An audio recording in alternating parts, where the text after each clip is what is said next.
A quick like and subscribe really helps our channel grow and allows us to bring you even more amazing content.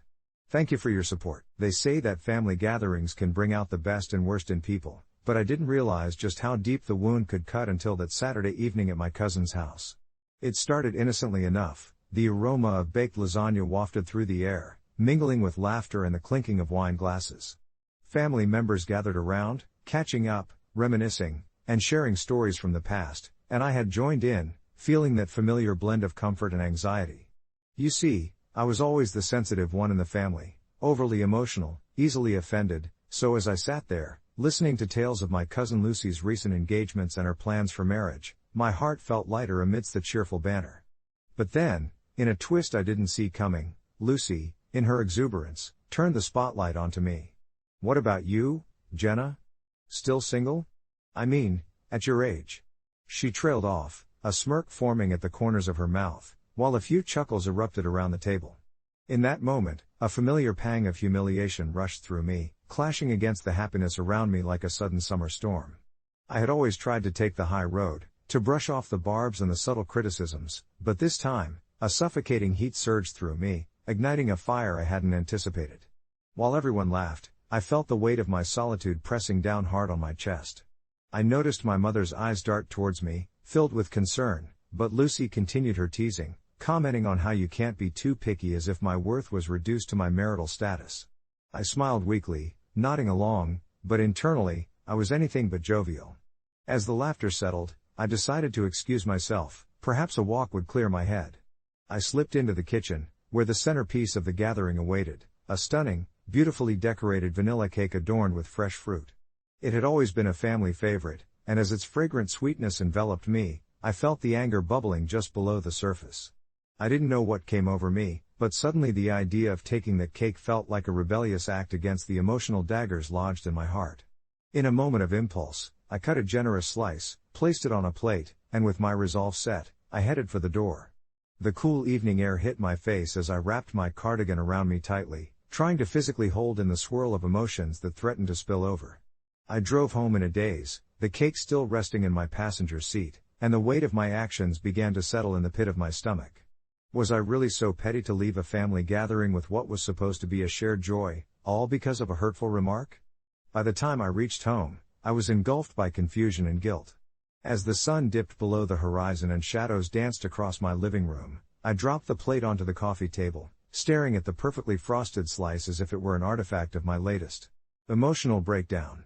I tried to convince myself it was about self-preservation, about valuing myself beyond what others deemed worthy, but I knew deep down I was struggling to find validation in the most childish of actions. Later that night, as I sat hunched over on my couch with that slice of cake in hand, the sweet flavor somehow tasted bitter on my tongue. I pulled out my phone, contemplating sharing my story on a Reddit community like AITA to get a sense of perspective, but instead, I spent my evening lost in thought, replaying the events over and over like a record on a loop. I knew I wouldn't be welcomed back with open arms after this little incident, but more importantly, I also recognized that the love I sought in the laughter of my family was something I needed to cultivate within myself. Sometimes, it's easier to blame others for our pain rather than confronting the inner void we're trying to escape.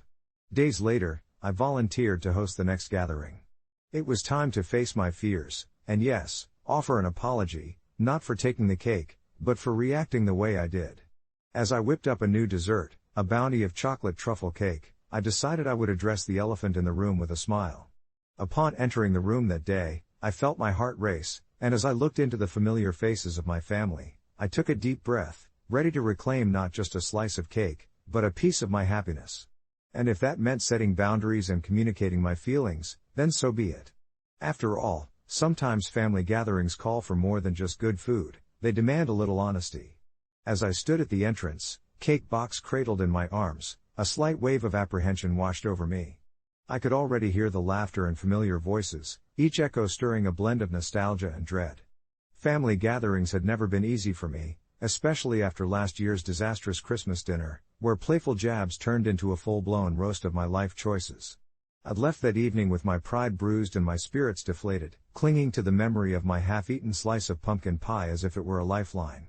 Now, however, with this chocolate truffle cake crafted from my heart, I wanted to approach things differently. Maybe the key was to balance affection with honesty, to sprinkle a little truth into the convivial chaos of family life. As I stepped into the living room, the scent of cinnamon and pine wafted through the air, wrapping around me like a familiar hug. The tree stood tall in the corner, adorned with mismatched ornaments that represented years of shared experiences, each with its own story to tell. My cousins sat in clusters, animatedly discussing their latest accomplishments, promotions, engagements, and this Christmas hottest gifts. I wanted to join in, to share my own victory, which was simply surviving a year of self-reflection and personal growth. Instead, I hovered near the door, setting the cake down on a nearby table as voices rose and fell like waves crashing onto a shore. "Hey, do you need help with that?" My older brother, Matt, called over his shoulder, scrolling through his phone with the other hand. I forced a smile, feeling a warmth at his offer, yet quickly dispelling it. "Nope, I've got it," I replied, my tone a tad too cheerful, a shield against unkind words that crept to the edge of my mind. He muttered under his breath, his lingering gaze indicating he wasn't buying my bravado. As if on cue, Aunt Linda entered the room, her aroma of lavender overpowering my sense of comfort. "What's that you've got there?" she chimed, glancing at the dessert with a mix of feigned disinterest and genuine curiosity. "It's chocolate truffle cake." I beamed, hoping to draw her in, to share in the anticipation of something wholesome. "I thought it would be nice." My gut twisted slightly as I awaited the inevitable critique.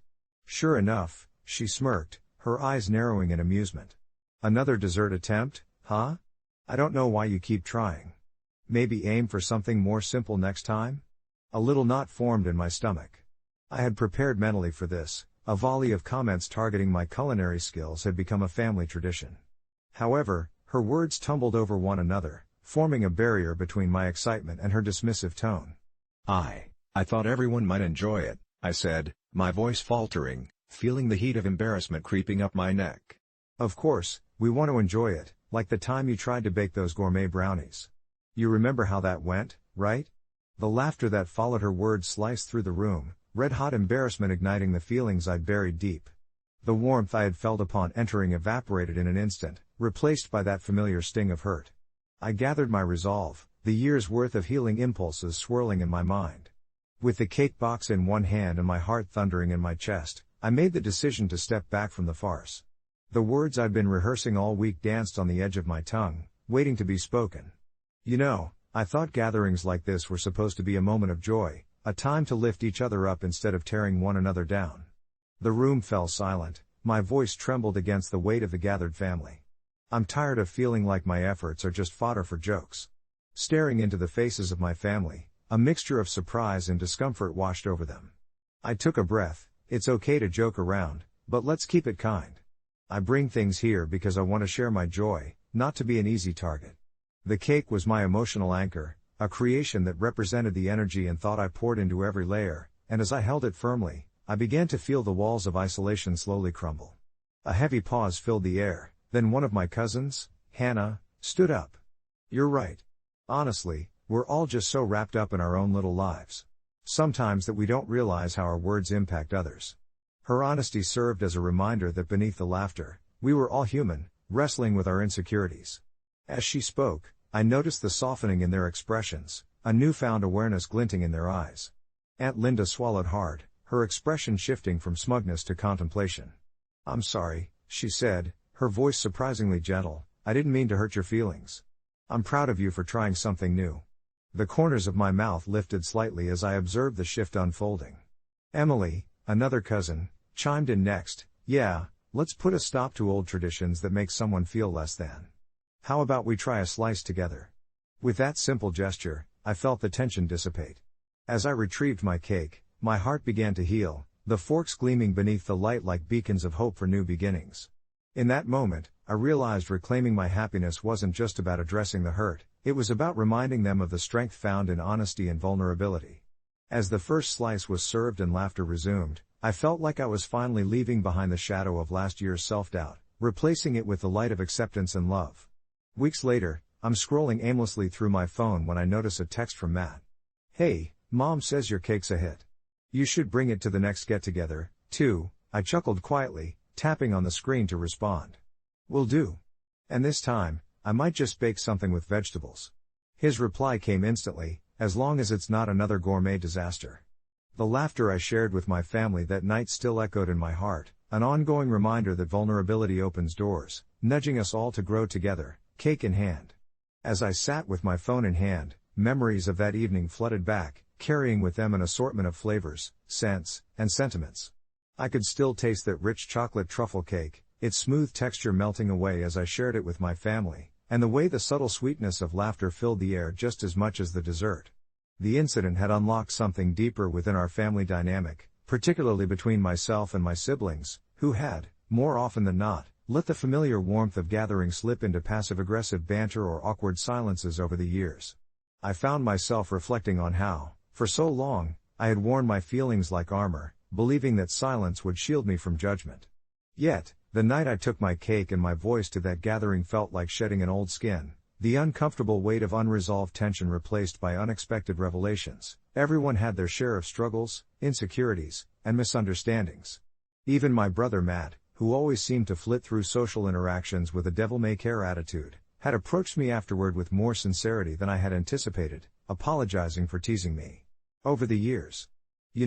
I sometimes took poking fun at you for the laughs, but it hit me that maybe I was just scared you'd never find your place among us if I didn't make you laugh, he said, scratching the back of his head sheepishly. I appreciated the hidden layers beneath his light-hearted facade, and it was in that moment I realized how we all had this habit of using humor as a safety net, a distraction from exploring feelings that might seem too heavy to hold. Weeks turned into a month, and that gathering was a thread of joy woven into our complex family tapestry. I received sporadic texts from Matt, including silly memes and inside jokes, an invitation to keep the dialogue open. It became evident that while humor deflected deeper conversations, it also paved the way for them. We grew comfortable with these new forms of communication, intertwining laughter with the honesty I had begun to embrace. It was a dance, each step closer to connection that sent out ripples of understanding. One day, in a moment of spontaneity, I whipped up another dessert, a bright carrot cake with warm spices and a rich cream cheese frosting, reminiscent of my childhood. I decided to bring it to the next informal family barbecue, hoping to extend this bridge of vulnerability further. As the day approached, I felt the familiar tingle of excitement mixed with a sprinkle of anxiety. I hoped the atmosphere would echo that previous encounter, filled with both sweet and savory exchanges rather than resulting in silence laden with unexpressed feelings. When the day finally arrived, I went through a whirlwind of emotions, bustling through the kitchen with my cake in hand, feeling proud when family members admired my baking skills. But deep down, I noticed the flutter of worry creeping in as I waited for but that friends and family often added to compliments. This one is lovely, but... To my surprise, however, the admiration flowed seamlessly, encouraging conversations that built upon one another rather than deflating at any sign of pressure. I found myself having a heart-to-heart with my cousin Lisa, who confided her own struggles with balancing expectations from family and career. We laughed, remembered joys from our childhood, and marveled at how our family had evolved. The night unfolded in a tapestry of dialogue and connection, punctuated by delicious bites of cake and rich laughter. I noticed Matt laughing heartily after recalling one of my kitchen's disasters, only to pause, trendy drink in hand, and add, "But the way you turn this into a thing is what makes you special. I'd never have the courage to put myself out there like that." It struck me how my willingness to assert my feelings had formed a ripple effect, encouraging honesty around the table, transforming our conversation into mirrors reflecting our vulnerabilities. And in that moment, I realized that the laughter, the mixed flavors of cake, and the weaving together of our stories were intertwined. Expressions of love and acceptance. As the gathering came to a close, I left that night with more than just the satisfaction of having baked another delicious cake. I carried with me a deeper understanding of vulnerability, one that left room for growth, connection, and an unshakable sense of belonging. And so, in the days that followed, the narratives we shared became evolving chapters. Each cake I brought to the table was a fresh page in a family saga, where laughter, honesty, and love continued to rise just like the desserts that brought us together. I never thought a simple name could create such a rift in my relationship, but here I am, standing at the crossroads of family dynamics and the yearning for self-identity. My name is Mia, a perfectly ordinary name that I've carried my whole life, yet somehow, my boyfriend's mom insists on calling me Princess. I know, right? It sounds adorable, maybe even endearing at first, but let me tell you, it rubbed me the wrong way. I mean, I'm all for playful nicknames, but there's something about being labeled as a princess that felt patronizing, especially coming from a woman I was supposed to impress. The first time I met Beth, Scott's mom, I walked into their cozy living room, filled with laughter and the smell of her famous lasagna. Scott introduced me, and she looked me up and down, beaming, and said, "Welcome, Princess. You must be the one who stole my son's heart." I laughed, played along, hoping this was just a passing fluke of warmth. But it stuck. Over dinner, she didn't falter, addressing me as Princess every chance she got, even as I self-deprecatingly corrected her, "Just Mia is fine." But the more I said it, the more she smiled as though I were merely being modest. It became this strange game, this insistence on seeing me through a lens that didn't feel like me at all. Fast forward to a couple of months later, and I finally reached my boiling point. It was a chilly Friday night, and I was about to join Scott and his mom for some takeout. As soon as I walked in, Beth turned her head, and with that wide grin, she exclaimed, "Hello, Princess. Ready for a royal feast?" I felt my stomach clench. My heart raced. It's not like I wanted to confront her, but something in me snapped. "Can you please just call me Mia?" The kitchen fell silent. Scott's fork paused midair, and his eyes were wide, as if I'd set off fireworks in the middle of a library. Beth's expression shifted from surprise to confusion, and then, slowly, to hurt. "Oh dear, I thought you liked it. I thought it was cute." She trailed off. My heart sank. I didn't want to hurt her feelings. But I felt so invisible, like I was wrapped in this blanket of a persona that wasn't mine. I took a deep breath, bracing myself. "I appreciate that you mean well, but it's just not me. I'm not a princess, I'm just Mia. And I want to be seen as me." I could feel the tension crackling in the air, a suffocating silence overshadowing the warm aroma of the lasagna. Scott shifted uncomfortably, and I could tell he was caught in the middle. He sighed, "Mom, I think Mia is just trying to make her own space in our lives."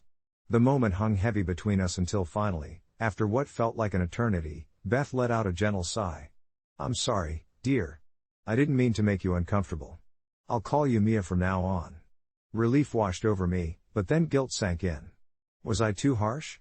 Had I robbed her of her fun? Later that night, as Scott and I lay in bed, I whispered, "Do you think I overreacted?" He turned to me, brushing my hair back gently. "No, you needed to speak up. It's part of who you are. I love you for being authentic." I closed my eyes, accepting that love sometimes requires discomfort. I still felt a bit unsettled about how things would change between Beth and me, but I hoped this was the starting point for a more honest relationship. A week later, as we gathered for a family game night, I nervously walked in, stealing a glance at Beth. I braced myself for another princess, but instead, she looked up, smiled gently, and said, "Hey, Mia.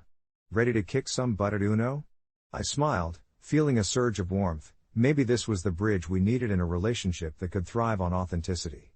In the end, I realized that asking to be called by my own name wasn't about being a diva, it was about claiming my identity.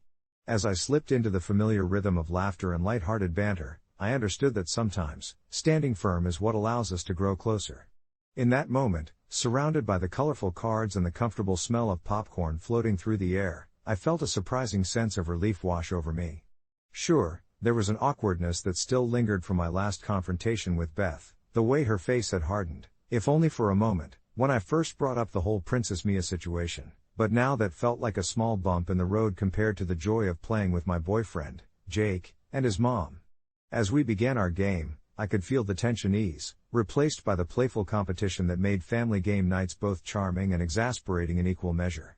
With each round, I caught myself stealing glances at Beth, who was animatedly counting her cards, her laughter ringing out with each draw that wasn't what she'd hoped for.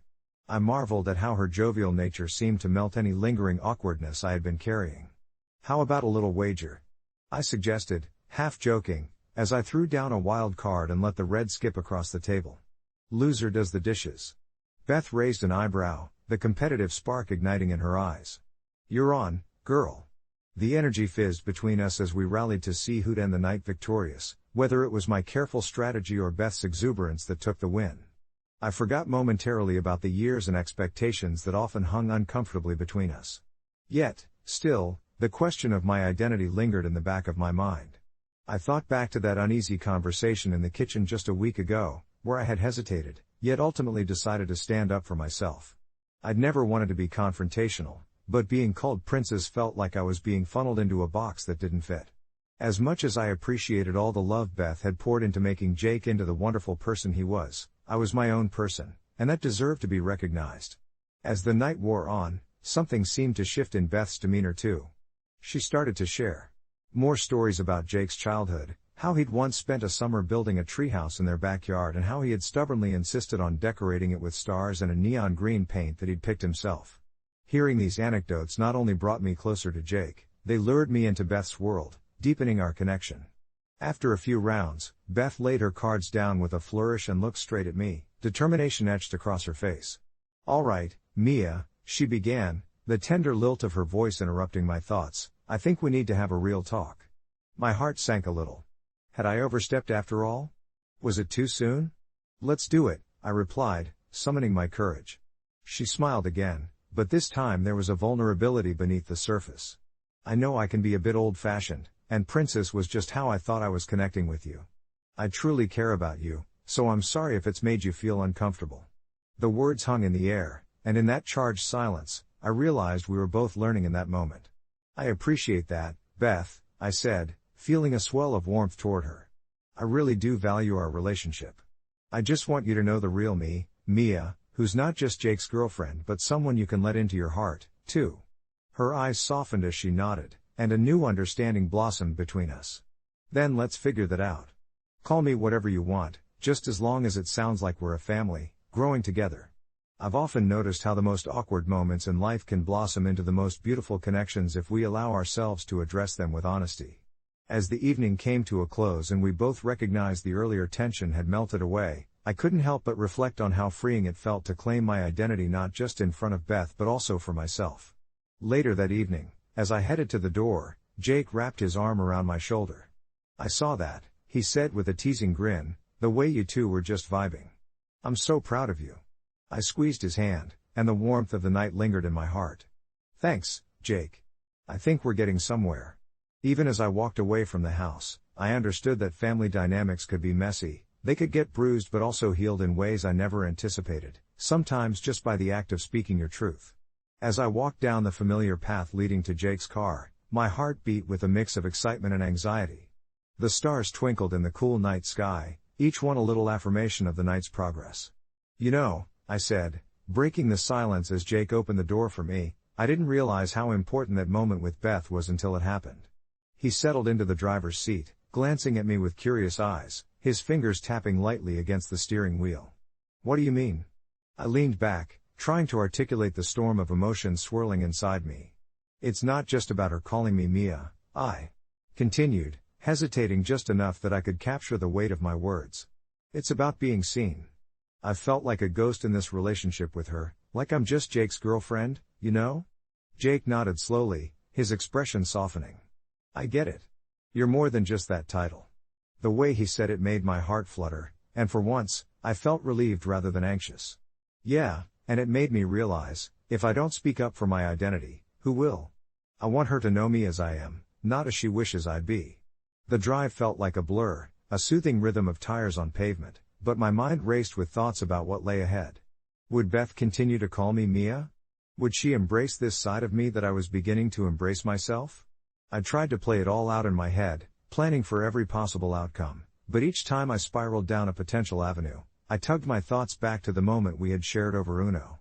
We arrived at Jake's apartment, and as he opened the door, I followed him into the softly lit space, filled with the scent of his aftershave mixed with the faint aroma of leftover pizza. He turned to me with a playful smile.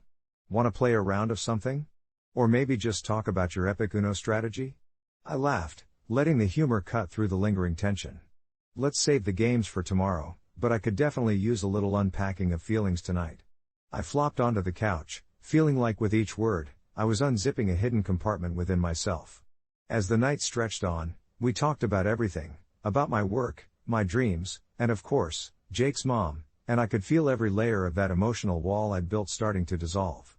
"You know," he said thoughtfully, "Beth can be a little tough, but maybe what you did today is what she needs to really get to know you. Sometimes it takes a little push." His words resonated with me, echoing in the corners of my mind.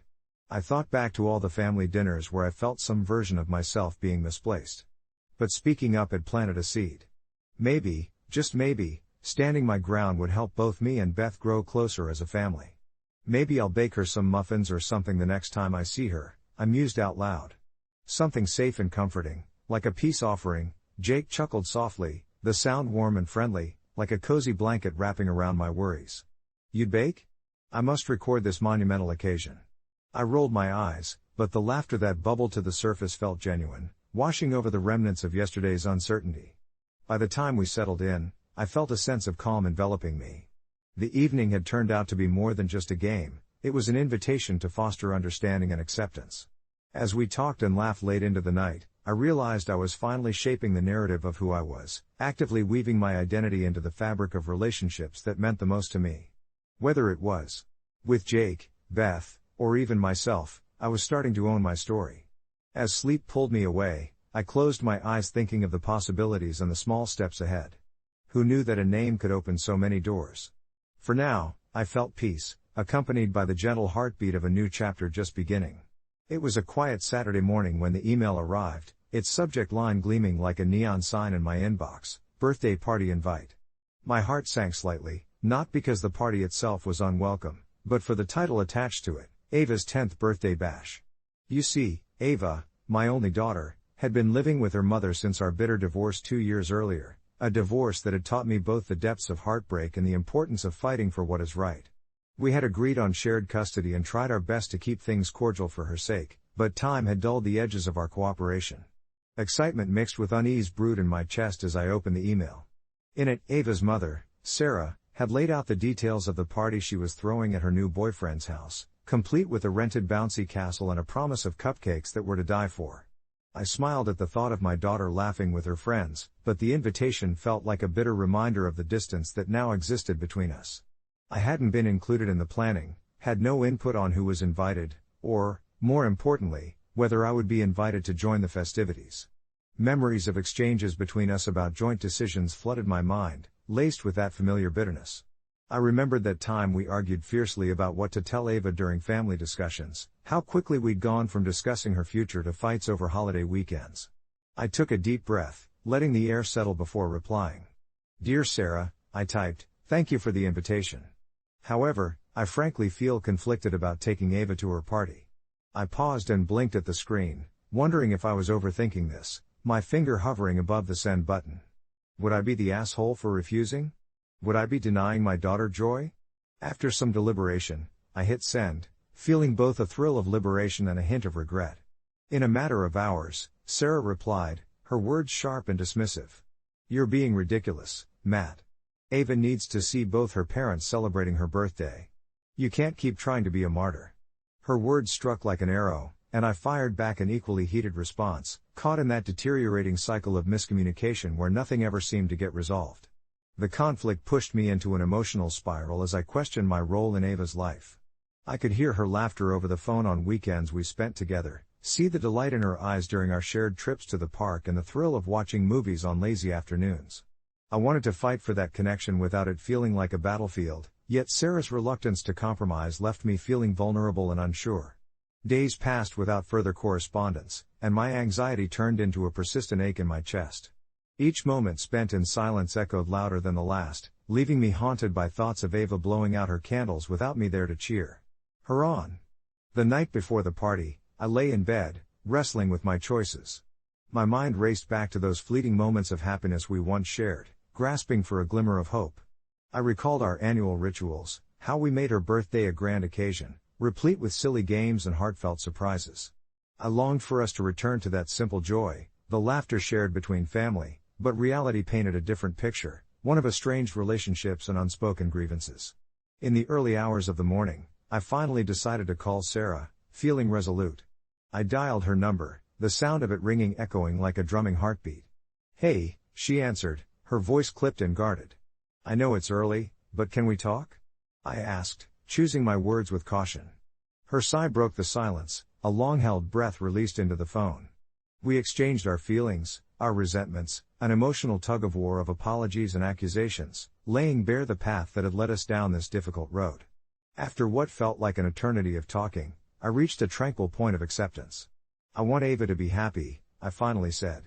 I just want to feel included in her life, even if it's complicated. There was a pause filled with vulnerability on the line before Sarah softly spoke. "Let's make sure she knows we're both here for her. You can come to the party, I want her to have both parents in her life." The relief that flooded through me was overwhelming, like a drowning sailor finally surfacing to breathe. The next day, I arrived at the party, unsure of what to expect, my heart pounding not from fear, but from nervous anticipation. As I stepped into the backyard, the sound of laughter enveloped me, and I saw Ava, dressed in a vibrant pink dress, her smile widening as she spotted me. It felt as if time stood still, and in that moment, I knew I had made the right decision. There were still obstacles to navigate, shared custody would always be a delicate dance, but we were trying our best, learning along the way, brick by brick, to rebuild the trust that had been lost. As I watched her blow out her candles, surrounded by friends and family, I realized the most valuable gift of all was the experience of unity, the warmth of love shared, even amidst distance and misunderstanding. A part of me still questioned if I had been wrong in sending that initial email, or if my bravado had cost me opportunities, but in Ava's shimmering eyes, I saw hope, and I knew I was no longer alone in this journey. Update: a few weeks after the party, Sarah and I had started attending a family counseling session. It was one of those stepchild scenarios in the modern age, a tug-of-war between two parents still grappling with recent wounds. Upon recommendation from the counselor, we embarked on this journey together, to communicate better, to understand each other as co-parents. We even laughed about the birthday debacle, realizing it had been a miscommunication wrapped in hurt feelings. In the end, what mattered was that through our trials and tribulations, Ava was thriving, and it urged us towards newfound cooperation, building bridges rather than walls. The journey was ongoing, but for the first time, it felt like I was no longer standing at the edge, but rather stepping gently onto the path ahead, guided by the laughter of a child who would always remind me of the beauty of resilience and love. As I settled into this new chapter of co-parenting, I found myself reflecting often on those tumultuous months leading to Ava's last birthday. The air in our home had shifted, it no longer felt heavy with unspoken grievances but rather light with the potential for mutual understanding. I vividly recalled the night after we had come to our resolution, how we huddled together in the living room, the flickering candlelight casting warm shadows as we all laughed at old family videos. The laughter of Ava, ringing clear and joyous, was infectious, her innocence a gentle reminder that often our adult worries seem trivial in her world. With her small hand clasped tightly in mine, I realized how simple life could be when it was guided by love and honesty, and I could only hope that this newfound warmth would continue to envelop us as we all navigated our separate but intertwined lives. Despite everything, those moments of vulnerability led to deeper conversations with my ex-wife, Rachel. I had always respected her as a co-parent, but now I appreciated her humanity in ways I hadn't before. Our late-night discussions flowed naturally, each of us peeling back layers of our hearts that we had long held concealed, all because of that one birthday party. It astonished me how a single event, one that had felt so incredibly pivotal at the time, could pivot the course of our co-parenting journey so dramatically. We learned to reach out to each other more, to share our anxieties about Ava's growth, her school, and her relationships with friends. Most importantly, we took turns checking in, not just on Ava, but on ourselves, too. This, in turn, opened a door to discussions about how we wanted to celebrate Ava's next birthday. Instead of leaping into a full-blown party with all the trimmings, we decided to involve her in the planning. One evening, I found an old box filled with colorful craft supplies and, just like that, an idea was born. With a few art supplies and her unfiltered imagination, Ava took to planning her birthday like a seasoned event organizer. I smiled while looking at her sketches of a backyard picnic, whimsical animals made from recycled paper, and an entire theme dedicated to her favorite fairy tale characters. Rachel and I shared fond gazes, both proud and a little amused by our daughter's youthful ambition. We both knew she had inherited our tendency to elaborate far beyond what was necessary. As the day approached, what struck me most was the undeniable camaraderie building between Rachel and me. The only struggle left was to find a suitable day when our schedules aligned, which, surprisingly, we accomplished without any friction, something I would have previously thought impossible. Ava's birthday party arrived, and the day was as enchanting as she had envisioned it. We sat beneath the sprawling oak tree in our backyard, a haven of green and gold light, the air thick with the aroma of freshly baked cupcakes and the sound of laughter. Friends began to trickle in, and I felt a sense of relief wash over me as I watched Ava greet her guests with open arms. That familiar feeling, a blend of pride, love, and connection, blanketed everything that day, allowing me to recall the essence of our family, not the struggles but the resilience that woven us together. As the sun dipped, painting the sky in shades of orange, red, violet, I found myself smiling at Rachel across the yard. In that moment, no bitterness echoed between us. Just the simple joy of shared laughter intertwined with parental pride, a strange yet welcomed friendship that had grown from the ashes of our previous disagreements. When the last guest left, we both plopped down on the grass beside Ava, who had just begun to doze off, her face flushed with happiness. "You think she had a good time?"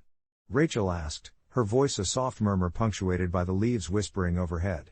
"I think she loved it," I replied, glancing down at my daughter, whose dreams must surely have been filled with whimsical adventures. As dusk settled in, it dawned on me just how much had changed. We exchanged a knowing look, words unspoken but shared between us, an understanding that sometimes miscommunication had the power to destroy and to strengthen. My heart swelled with hope, and in that luminous twilight, I firmly believed that through this journey of vulnerability, forgiveness, and growth, we were continually transforming, not just as parents but as individuals striving to give our daughter the best of ourselves. I looked at Ava, her tiny fingers clutching a party favor, and realized that it was the laughter, the love, and the resilience that truly mattered. The path we walked would undoubtedly have its rocky moments, but it was a road I felt ready to tread, knowing I was not alone. And with that reflection nestled close to my heart, I whispered a silent vow to embrace the unfolding future with open arms and a heart full of hope. Update: just a few months later, life took an unexpected turn once again. Rachel had recently mentioned she was considering moving to a nearby city for a fantastic job opportunity, something she had always dreamed of but hesitated to pursue. Her desire eventually put us in the position of needing to recalibrate our co-parenting arrangement. Yet this time, it felt different. Rather than spiraling into anxiety over potential conflicts, we sat down again, just like before, and talked it through. Rachel expressed her concerns about how a move might affect Ava, and I shared my worries about how it would affect our bond as a co-parenting team. Our open dialogue, now woven through trust, made all the difference. We both welcomed the idea of working together, ensuring Ava felt anchored no matter how far she or either of us traveled. Love may have its complexities, but through it all, I learned the most valuable lesson of all, that understanding and communication were the threads that held our family together, no matter the distance. As the weeks rolled into months, the lessons we learned lived with us, blossoming in the everyday moments of parenting. Rachel and I found ourselves sharing more than just birthday plans. We were navigating the intricacies of co-parenting with a newfound sense of unity. It was during these quieter moments, those unguarded conversations over the phone or the casual exchanges when we dropped off Ava, that I realized our relationship was stabilizing. One afternoon, while the sun poured through the kitchen window, I was prepping lunch when Ava ran up to me, her tiny feet barely making a sound on the polished floor. With a big smile, she held out a crayon drawing depicting a sprawling family tree with Rachel and me as the roots, strong and intertwined, and our branches reaching out to represent her growing circle of friends and family. My heart swelled as I realized how much she understood, even if her comprehension was wrapped in innocence. "See, Daddy? Even if we don't live together, we're still a family," she chirped, her eyes sparkling with belief. I couldn't help but feel gratitude for that childlike clarity, the kind that often eludes adults. In that moment, I understood the importance of fostering Ava's perception of love. She was the lens through which our past struggles were being reframed. Rachel and I decided to introduce a weekly family night, where the three of us would indulge in activities ranging from movie marathons to board games, each session acting as a reminder of our commitment to Ava. As the weeks turned into playful banter and warm evenings of laughter, I started to feel a sense of normalcy that had once eluded us. One evening, after a particularly spirited round of charades where Ava had us all rolling on the floor, Rachel turned to me with a smile. "I guess this is what it means to build a family," she said. There was no hint of bitterness or past grievances, just the simple acknowledgement of what we were creating together. But life, in its unpredictable manner, threw a curveball our way. Rachel received an unexpected job opportunity that required her to relocate across the country. I was taken aback, my initial reaction awash with the fear of change. Ava adored her routines. Would this disrupt everything we had built together? When I approached Rachel about it, my usual calm facade cracked. "How can we maintain this?" I stammered. "What if it pulls Ava between us?" Rachel listened intently, her face a mixture of emotions, reflecting my own fears back at me. The weight of our earlier promises weighed heavily.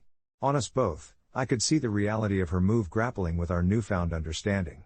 We took the weekend to exhaustively discuss everything, a process that felt both laborious and liberating as we laid all our concerns on the table. The fear of creating instability in Ava's life loomed large, but the prospect of Rachel's career growth was undeniably an opportunity that was hard to frown upon. Slowly, we began to explore what that transition might look like. It's amazing how the words we exchanged began to heal the initial shock, transforming my apprehensions into conversations about alternating weekends and phone calls. We envisioned crafting a schedule that would prioritize Ava's needs, and here was where Rachel's earlier point about communication shone again. The idea was for her to be rooted in both our hearts, irrespective of geographical lines. With every discussion we had, I felt the fabric of our co-parenting strategy become more intricate yet resilient. The decision was ultimately made: Rachel would take the job, and we would commit to a communication plan that would keep any rift at bay. The weeks leading up to her departure were packed with emotional farewells, open dialogues again, and loads of reinforcement for Ava. I felt bittersweet pride as I watched Rachel and Ava playing together in the park one last time before the move. A fleeting moment of nostalgia swept through me. I thought of all the birthdays, the small squabbles, and those beautiful family nights. We're still a family, right? Ava asked innocently, her voice filled with concern. I knelt down, unafraid to share my heart. Absolutely, sweetheart. No matter where we are. It felt true to the depths of my soul, and she smiled, radiating the reassurance of a child's uncomplicated wisdom. As I drove home that day, the weight lingered, but it felt so different now. Sundays would be our pocket of time to celebrate culture through shared meals, FaceTiming during story time, and sending messages across the miles, maintaining our rhythm. I took a deep breath, feeling a sense of clarity wash over me. I could not predict what our family's dynamics would look like moving forward, but I had faith that as long as love anchored us, we would flourish. In the end, distance could not dilute what we had built.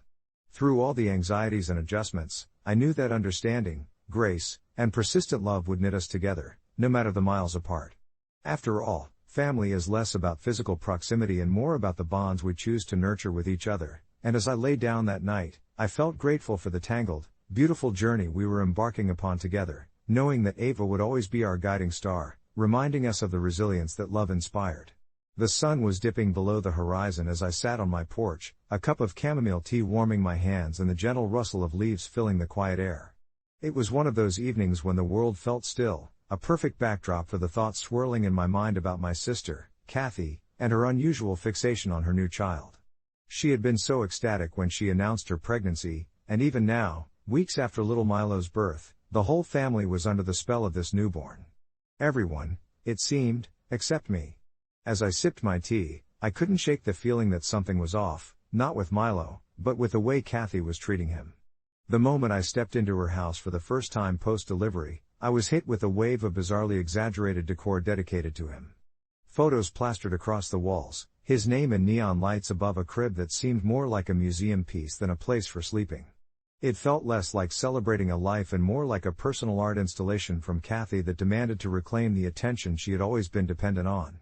I could recall something each time I visited, the wild comments rolling off her tongue, like how she believed Milo was destined for greatness, as if he were already writing the next great American novel from his crib. Wincing at such pressure woven into a life that was only just beginning, I wondered if anyone else saw the disconnection behind her infatuation. It all came to a head during this one family gathering. The air was thick with a mix of laughter and baby cooing when it slipped out, an offhand remark from me in a moment of terrible impatience.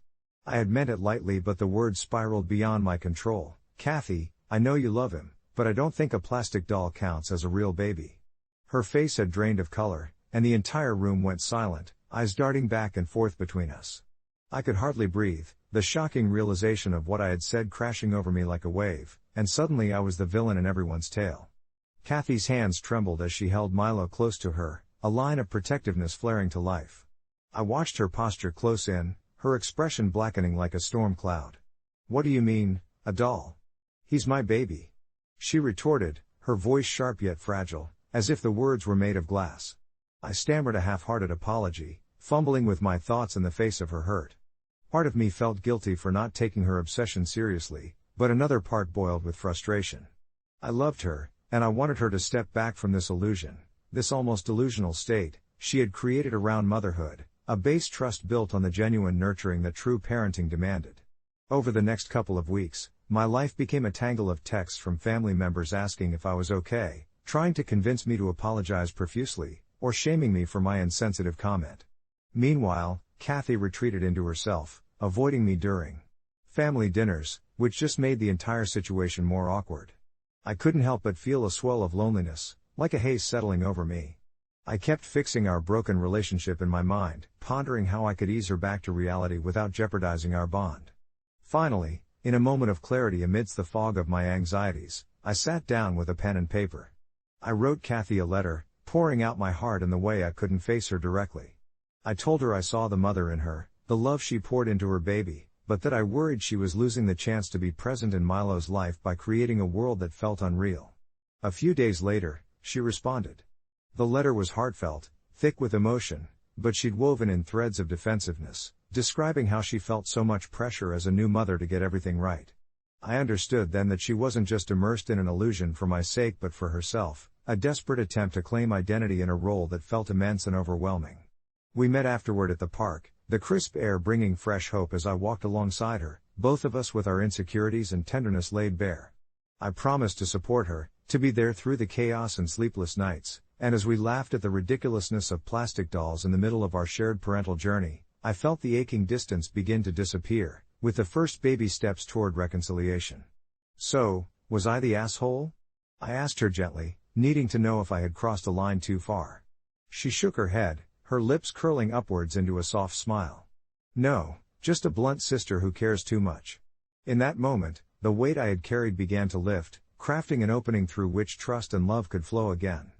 We didn't have all the answers, but we had each other, real and raw, ready to navigate this strange world of parenting together, one imperfect step at a time. A few months later, reflecting on that night, I found that Kathy had truly embraced the chaotic journey of motherhood. She had filled her home with memories instead of just decorations, and I often caught glimpses of her laughing at some mess Milo had made, remembering how quickly life can be both beautiful and exhausting. It was a reminder of the deeper roots of connection, real or metaphorical, the bond that continued to thrive despite the heated moments, rendering the word asshole a distant afterthought on our shared journey of love. As I settled into bed that evening, I took a deep breath, allowing the warmth of family and the nature of recovery to weave into my dreams, knowing that the true beauty of life lies in our imperfections. The next few days passed in a gentle blur, each moment blending into another like a watercolor painting left out in the rain. My thoughts danced between the sweet laughter of my niece and the shadows of that sharp confrontation with my sister. Sipping coffee in my small kitchen, I let my mind wander as I watched the rain streak against the window, imagining the little milestones I expected Milo to reach. And then, as if the universe cottoned to my neglect and acknowledging the unresolved feelings swirling inside me, my phone buzzed, pulling me back to reality. It was a message from Claire, one of those whimsical updates she loved to send, featuring a video of Milo clutching at a stuffed giraffe while gurgling pleasantly. Despite the swirling conflict that had weighed on my heart, I couldn't help but smile at the sight of him, his innocent joy begging for love and attention. As the days rolled on, I found myself reflecting deeply about what had transpired between my sister and me. It wasn't just her intense love for Milo that prompted the conflict, it was my own feelings of disconnection and discomfort. I hadn't held a baby in years. I had no framework to understand my sister's adoration, which often felt overwhelming in its intensity. Is that why I reacted so harshly? I mused, tracing the lines of the wooden table with my fingers. It was a lesson in empathy, one that demanded from me an exploration beyond the tangible, into the depths of reason and emotion. Face to face with my own vulnerabilities, I understood that I had played the role of the contrarian, perhaps attempting to temper her unyielding praise with my rational skepticism, but in doing so, I had dismissed a fundamental part of her motherhood. Later that week, I decided it was time to extend the olive branch, realizing that this misunderstanding could easily fracture our close-knit bond if left unaddressed. I invited her for a coffee in a cozy cafe perched on the corner of our neighborhood, a spot that held joyful memories of laughter and sisterly connection. As I took a seat at the small round table, my heart fluttered with a mix of remorse and courage. Claire arrived shortly thereafter, her expression betraying a mix of apprehension and curiosity. "Hey," she greeted, her eyes darting before settling on mine. A moment hung heavily between us, as if time itself was hesitating to take the next step. "Hey," I replied, motioning for her to sit. "I wanted to talk, to clear the air." She nodded, her fingers wrapping nervously around her coffee cup. The barista delivered our drinks, breaking the tension momentarily with the scent of fresh espresso and the quiet hum of cups clinking. "I feel like I hurt you when I said that thing about Milo," I began, my voice softer than anticipated as I approached the crux of our dilemma. "I shouldn't have dismissed your love for him. It's real and powerful, and it's something to be celebrated, not questioned." Her brow furrowed in contemplation. "It's just, sometimes, I feel like people don't understand," she finally admitted, her voice dropping to a near whisper. "They think because I have a different experience of motherhood, or maybe because I'm a little overprotective, it makes me less valid. I don't want you to see him like that." The air around us lightened. And I felt the walls we had built slowly begin to crumble. My heart ached for the love we shared, but also for the walls we had built in moments of misunderstanding. "I didn't mean to hurt you, Claire. I've been struggling to connect with that part of your life. I just didn't expect the reaction I had," I confessed, a tremor within the lines of my voice. It was almost cathartic to admit that I had been caught off guard by the power of her maternal instinct, and in that breath of honesty, a subtle understanding bloomed between us. She nodded, her once tense posture softening with each word exchanged. As we continued to talk, honesty ricocheting between our hearts, I felt a sense of relief I hadn't anticipated. Sharing our fears, our insecurities as sisters navigated in different realms of life, allowed us to embrace the authenticity of our experience. The conversation drifted toward lighter topics, both of us eventually finding bits of laughter woven back into our dialogue. And right before we parted, Claire leaned over and took my hands in hers, her laughter rolling like waves echoing the warmth we had built back. "Let's schedule a weekend together at my place? I'd love for you to spend time with Milo. I think he'll really enjoy getting to know his amazing aunt." When I returned home, the weight of conflict lifted significantly. I realized I had so much to learn, yet it was wonderful to resonate with the ongoing journey toward understanding. Through my sister's eyes, through her simplest joys, I could find connections twinkling in the small moments, an invitation to a new life cradled not just in love but also in the vulnerability of letting go of what I thought and embracing the reality of what truly is. Some days are beautiful messes, and I knew I had a part to play in coloring those experiences with her, as sisters and as a family. Over the following weeks, I remained intertwined with Claire and Milo's lives more intimately, engaging in every one of their innocent moments with increasing excitement. Eventually, as I lay down each night, I allowed myself moments to reflect on how beautifully tangled our lives had become. Each layer, each moment of honesty, formed an intricate tapestry of connection woven from love, understanding, and acceptance. In those peaceful reflections, intertwined with laughter and the echo of a new understanding, I found the kind of solace I hadn't known I was searching for. The realization dawned upon me as I drifted to sleep that maybe life's imperfections and challenges could incite the most profound connections, and it was those very bonds I'd built with my sister that reminded me of the remarkable tapestry of life we all share, even, and perhaps especially, when we don't fully understand each other. The morning sun broke through the curtains with a gentle glow, nudging me awake to another day intertwined with the realities of sisterhood and the enigmatic world of parenthood. As I rose from my slumber, the aroma of freshly brewed coffee wafted through the air, beckoning me towards the kitchen where Emma busied herself, cradling Milo with one arm while stirring a pot of oatmeal with the other.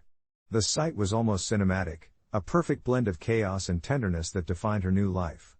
I couldn't help but smile, but a familiar twinge of guilt laced my thoughts. The previous day's confrontation hung in the air like an uncomfortable breeze, and I knew we hadn't fully wrapped up our discussion about what it meant to be a mother in her eyes versus mine. Over breakfast, our conversation flowed effortlessly at first, light-hearted remarks exchanged amid spoonfuls of oatmeal and the sporadic gurgle of Milo. But as Emma shared her latest parenting triumphs and trials, I could feel the unsaid words lingering between us, creating an important, yet unspoken, tension. Just as the atmosphere turned fragile, I watched her face transform, suddenly reflecting the worry I had seen only moments before in her laughter. "Do you really believe Milo isn't a real baby?" she asked, her voice hanging between vulnerability and defiance. My heart sank. I had never intended to undermine her journey, but the truth I spoke felt so distant from the love she poured into him. "It's not that he isn't real," I stammered, trying to tread carefully. "It's more about how we perceive these relationships. Your love for him is immeasurable, but I worry about how these expectations affect you." Her brow furrowed, and I could see the storm of emotions brewing just behind her eyes. "You think I'm playing house?" she hissed, each word a sharp shard. I could feel the ground beneath me shifting, my own heart racing as fear knotted my stomach. It was difficult to see my sister hurt, and the distance between our perspectives only widened in that moment. "No, Emma, that's not what I meant at all." My voice softened, the urgency to mend the rift propelling me forward. "I want to celebrate your bond. I see how much you love him, but I also want to make sure you don't find yourself lost in this identity." She shook her head, tears brimming in her eyes. "How can I be lost when I spent years dreaming of moments like these? How can you think I wouldn't know what's real?" There it was, the core of her pain, the feeling of not being understood, not being seen in the half-light of doubt I had cast over her life. I felt a wave of emotion crash over me as I searched for the right words to bridge the chasm. "I'm sorry," I whispered, feeling the sincerity of my apology wash over my words. "I'm afraid of what happens when the novelty fades and how it might feel to confront the reality of parenting. I just want to make sure you're okay." Her silence spoke volumes, a mixture of resentment, understanding, and perhaps a trace of compassion for my misplaced fear. We remained suspended in that moment until slowly, like the dawn creeping through the night, she exhaled deeply. "I appreciate your concern, but I wish you could trust me more. I'm deep in this, and it's beautiful, even if it's messy." Those words etched themselves on my heart, each syllable a reminder of the need for trust amidst uncertainty. With that, the tension began melting away as if the morning sunlight was burning through our darkness. We spent the rest of the day navigating shared moments together, plays with Milo transforming into laughter-filled bursts of joy, the kind only siblings can ignite in each other. As the hours passed, with each silly face made and every coup exchanged, I let go of the need to be right and allowed space for Emma to lead. When evening fell, and the amber dusk settled lazily outside the windows, we curled onto the couch, each cradling Milo, their hearts synchronized in a new rhythm of understanding. I held my breath as she began to sing softly, tapping into that innate bond that tied us together, unearthing things that transcended mere words. I felt a sense of clarity wash over me, reassuring me that the journey we were on was uniquely ours, regardless of how we perceived it. I realized that love exists in its many forms, and in order to embrace that love, we didn't have to understand every facet of it, we simply had to accept it. That night, as I drifted into sleep once more, I felt a deep sense of peace, a profound connection to my sister fortified by our shared vulnerabilities. The beauty of our imperfect lives felt both heavy and light, reminding me that we carry each other as we navigate through the complexities of love and identity. My heart swelled at the thought of the many future moments we would continue to craft together against the backdrop of life's ever-changing tapestry. Although I hadn't found all the answers, I took comfort in knowing that I was never alone on this journey, and perhaps that was what mattered most. It all started on a rainy Thursday when I found myself staring at my phone, contemplating whether I should answer the call from Jamie. Jamie and I had been best friends since childhood, our lives woven together like the strands of an old tapestry. He was the kind of person who wore his heart on his sleeve, and while I admired him for that, it often led to the kind of emotional labors that I sometimes felt ill-prepared to navigate. The thing is, I owed him $60 from a bet we placed 3 months prior. At the time, it felt like a good idea. He had bet I wouldn't see a specific movie in theaters, a kind of absurd challenge we often entertained to pass the time. I had pulled through and watched it, laughing at how easily I'd won. But life had a funny way of making one's priorities feel scattered, and with each passing month, that small debt lingered in the back of my mind, like a familiar yet annoying itch I couldn't quite reach. As I sat on my couch, the rain beating against the window, I felt an odd sense of dread. Jamie had been talking about his financial struggles lately, how his part-time job didn't cover his rent or his bills, and I could feel the weight of that call pressing against my chest. I hesitated for a moment, finally picking up the phone, but the conversation wasn't what I anticipated. Instead of the usual banter, Jamie launched into a heartfelt rant about how he felt completely overwhelmed by the world. It was like listening to a dam break, all his frustrations flowing out as he told me about the suffocating weight of his responsibilities. As he spoke, I felt my stomach twist into knots. How could I ask him to let go of this trivial debt when he was clearly in pain? "Look, Jamie, I just need to say something," I interrupted hesitantly. "I know I owe you that $60, but with everything going on, can we just let it slide for now?" I could hear the silence on the other end, how the weight of my words sank into the atmosphere, and I could almost picture his brow furrowing in contemplation. Finally, he spoke, and there was a tremor in his voice. "You know, I really need that money, though." My heart sank deeper. I wanted to help him, but the truth was, my own finances weren't exactly stable. It felt selfish to hold on to my money, but asking him for patience felt equally wrong. Days turned into weeks, and our conversation echoed in my mind like a haunting melody, I could see Jamie's disappointment flash across my memory, see the disbelief etched into his features, and the burden of guilt settled firmly on my shoulders. I tried to reach out, perhaps offering to treat him to coffee or something small to remind him that I cared, but our meetings became fewer as he threw himself into extra shifts. Just as I was spiraling into my own feelings of guilt, Jamie reached out once more, but this time, there was an edge to his voice that set me on alert. He wanted to meet up, and with that, I felt a sense of impending doom settle over me. Did he want to discuss the money again, or was there something else brewing beneath the surface? The anxiety was palpable inside me, it was almost a physical thing, weighing heavy on my chest as I approached the cafe we frequented. When I arrived, he was already seated at our usual table, fidgeting with his phone, looking tangled up in thought. I slid into the seat and gave him a small smile, which he returned with a nod that seemed devoid of any real warmth. "I've been thinking a lot about our last conversation," he began, his voice steady but lacking its usual enthusiasm. "That money. It's not just about the money for me. It feels like a lack of respect, like you don't value our friendship." The words hit me like a slap, and I felt my chest constrict with shame. I started to defend myself, but I could hear the raw hurt in his voice, and my mind raced to find the right words that wouldn't sound like empty excuses. "I thought maybe since things were hard for you, we could let it slide." His gaze was piercing, and I could almost see the crumbling pieces of our history floating between us. The conversations we used to have, the laughter we shared, now felt grim and fragile, like the remnants of a dream slipping away.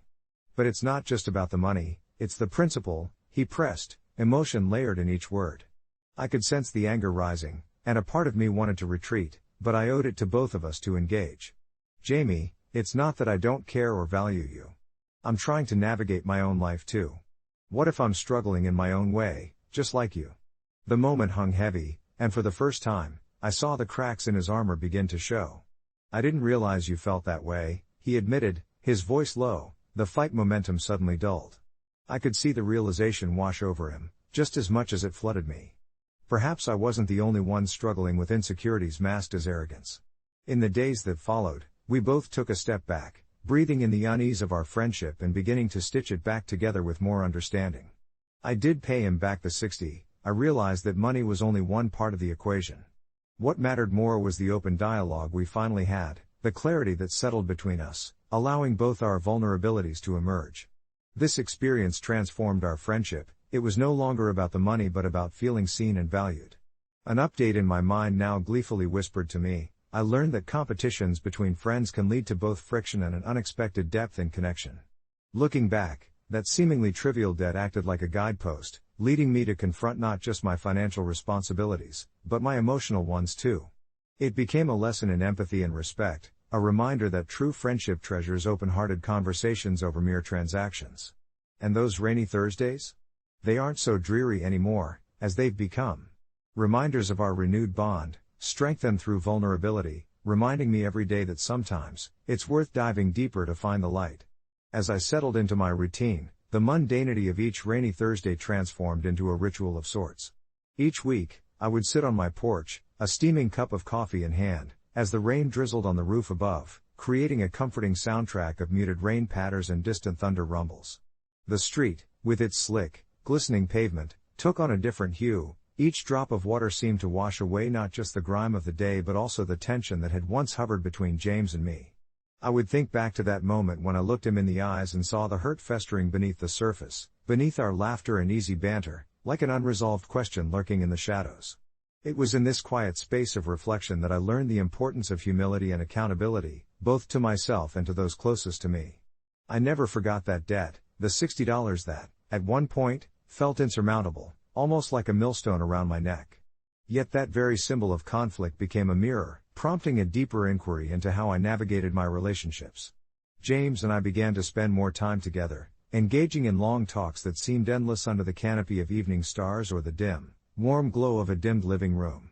We would play board games, dive into old movies, and explore our small town's hidden gems, often with laughter trailing behind us like a kite on a gentle breeze. Those moments drew out a connection I hadn't known we'd lacked before. Conversations became more meaningful, filled with genuine inquiries into each other's lives, worries, and dreams. There was a palpable shift. The unspoken tension was replaced with a camaraderie built on shared experiences and vulnerability. No longer did I feel the burden of that $60. Instead, it served as the catalyst for deeper exchanges. One particularly rainy Thursday, as we sipped our drinks and watched the clouds roll in, I opened up. "You know, I used to think friendship was just about hanging out and having fun, James. But I realize now it's about the tough stuff too, like debts and misunderstandings. I really appreciate how we've navigated through all of that. It brought us closer." He nodded, looking pensive, and then he smiled softly. I have to admit, I felt awkward about it, too. It wasn't just the money, it was what it represented. I don't want to feel like I'm holding something over you when all I really want is your company. The honesty hung in the air, wrapping around us like the comforting embrace of the warm sweaters we wore. I chuckled at the absurdity of how a financial transaction had morphed into a vehicle for deeper understanding.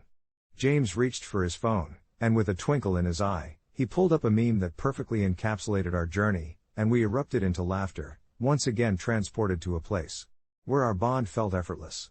That evening, the rain intensified, pounding against windows like a drum, but instead of keeping us boxed in, it felt liberating, an orchestra accompanying our newfound harmony. As the weeks turned into months, I cherished those Thursdays, never missing a chance to reconnect and nurture our friendship. I even made a mental note to repay the $60, but truthfully, it mattered less and less with each passing conversation. The emphasis shifted from debt to conversation, from obligation to connection. In a way, our playful banter transformed into discussions that danced around deeper themes, life, love, aspirations, and I began to realize that money and obligations are mere facets of a much larger picture. One evening, James surprised me with an early birthday celebration, a small gathering with close friends. As we settled in with laughter and stories, I felt a sense of belonging wash over me, filling the gaps that I'd sometimes not even noticed existed. In that warm glow, I leaned over and whispered to James, "Hey, I owe you something." He looked at me quizzically, his eyebrow raised, and I continued, this deep sense of gratitude for helping me see what truly matters.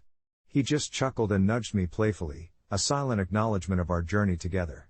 Though the rainy Thursdays still came, they carried a different energy now. They were soaked in laughter, born of warmth, and threaded with the beautiful realization that sometimes a rough patch can lead to a tapestry of richer connections. And though I never explicitly paid him back that $60, what emerged was far more valuable, an understanding that true friendship transcends financial debts, weaving an everlasting bond that brightens even the darkest of days. Perhaps, in its own way, that really was a payment worth cherishing. In the weeks that followed, I found myself smiling each time I heard the gentle patter of rain against my window. What used to feel monotonous now evoked an aurora of warmth in my heart. Those rainy Thursdays transformed into a cherished routine. I could almost hear the rain whispering secrets of camaraderie while I shuffled into my living room, bundled in a cozy blanket, a steaming mug of tea cradled in my hands. My phone buzzed to life, and a familiar name lit up the screen, Lucas. We had developed our own rhythm, a dance of banter and understanding that flowed easily, aided by shared memories and laughter. "Hey, you ready for our rain date?" the text read. Smiling to myself, I replied with a quick always. As I threw on my favorite hoodie, ready to dive into yet another cozy chapter of our friendship. Lucas arrived shortly after, a playful grin plastered across his face. "I brought snacks," he announced, producing a crinkly bag of popcorn and some gummy bears as if they were the treasures of a long-lost expedition. Settled on my couch, we slipped into our ritual, Netflix binging through the dreariest of mean days, outlining an adventure. Dipping into the surreal and the comedic, tracing myriad twists across genres, just like our conversations. And as the rain continued its serenade outside, something curious happened. Each time we laughed, each time we shared a meaningful look or a story from our past, I often found myself reflecting on the emotional balance we'd struck, threading through memories that we hadn't quite explored before. "I was thinking about that one time you tried to teach me how to cook," Lucas teased, nudging my shoulder. "You nearly burnt the house down." We both erupted in laughter, the shared embarrassment that once lurked in the corners now an emblem of progress, of understanding we had built upon one another's vulnerabilities. "Hey, don't forget I saved our lives from those flaming pancakes," I countered, recalling the chaos with a smirk. He shot back an exaggerated gasp, mock horror in his eyes. "I wouldn't call them pancakes. They were more like edible hockey pucks." I laughed harder, each taunt adding another layer to the fabric of our friendship. But nestled amid all the joy was something heavier, lurking just beneath the surface, a quiet contemplation about the essence of our exchanges. I had been hesitant to confront the emotional complexities that lay intertwined with our shared experiences. It was Lucas who finally led me there, unknowingly yet gently. With the popcorn bowl long emptied and the final credits rolling on yet another movie, I found myself breaking the easy banter, wanting to lay bare a thought that had occupied my mind. "You know, I've been thinking a lot about that $60, I said, sifting through my memories. "It's strange, but I feel like it became this little anchor for me, a symbol of how we needed that moment back then." Lucas turned to me, and his gaze grew serious. "You really don't need to feel guilty about that. I mean, we've moved past it, haven't we?" His voice was gentle, yet firm, a guiding light through the murkier waters. "But I appreciate that you're thinking of it differently now." The honesty in his tone ignited a flicker of warmth inside me. It showed me how fragile friendships can feel, how they can be caught up in miscommunications or assumptions. But it also reminded me of how imperative it is to find that empathy, to seek understanding instead of cementing a line between us. We lingered in that silence, where nothing needed to be filled with words as the calming sound of raindrops on the window enveloped us. But as if carrying the weight of that moment, I reached for him, causing a spontaneous whirlwind of revelations to unspool between us. "Thank you for being patient with me through all that. What are friends for?" He shrugged, smiling softly, yet the sincerity rippled through his eyes, anchoring me in the moment. That revealed something profound within me. The comfort of connection we had both nurtured through our shared antics and deep conversations was everything I had truly needed, more than any monetary value ever could hold. I realized that it wasn't about erasing the debt, nor tying it neatly with a bow, but about celebrating the transformation it had invoked in us. And as we settled into a more comfortable silence, I felt a lightness wash over me, the previously heavy air of expectations gently dispersing into something far richer. Fast forward again to another rainy Thursday. It was becoming my favorite sanctuary each week. This time, I felt the soft tickle of excitement ripple through my veins as Lucas arrived with a new bottle of board games and tales ready to unfurl. We played, we teased, and we occasionally drifted into deeper conversations, additional layers of our lives revealed moment by moment. In the end, I didn't need to pay him back.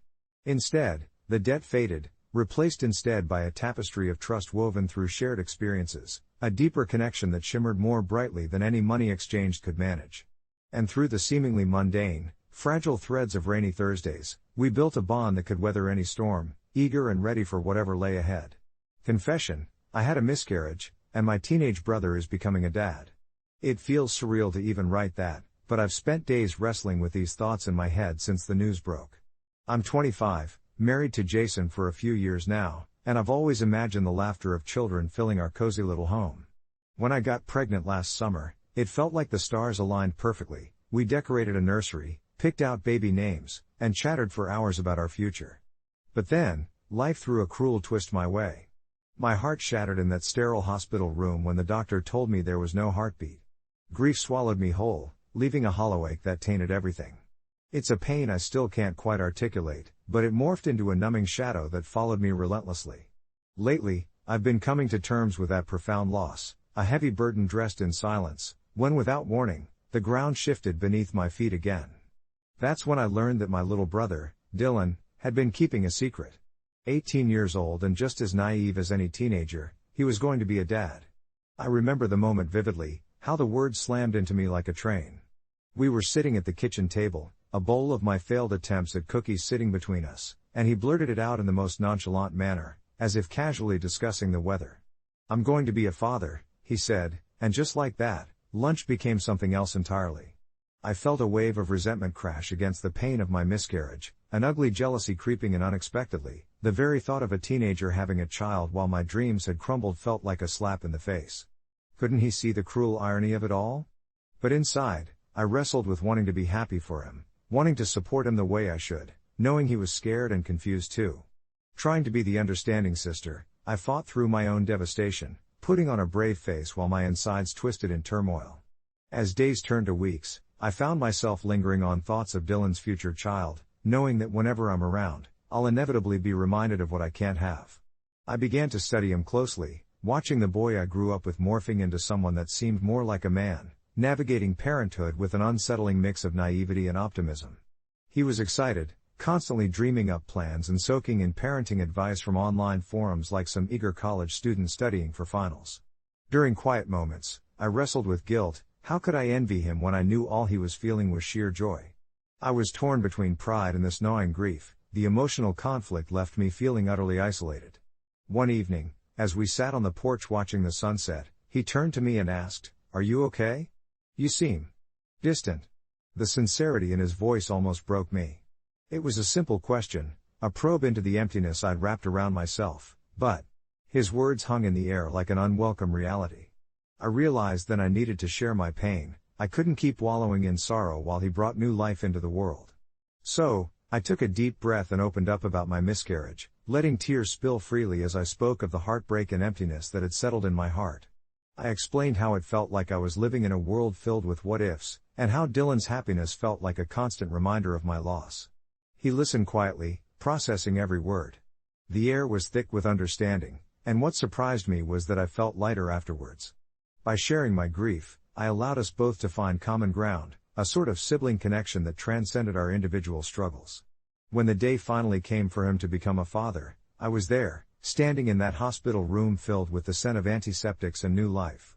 Watching him hold his child for the first time ignited a bittersweet cocktail of emotions within me, joy mixed with sorrow, but I didn't shy away from it.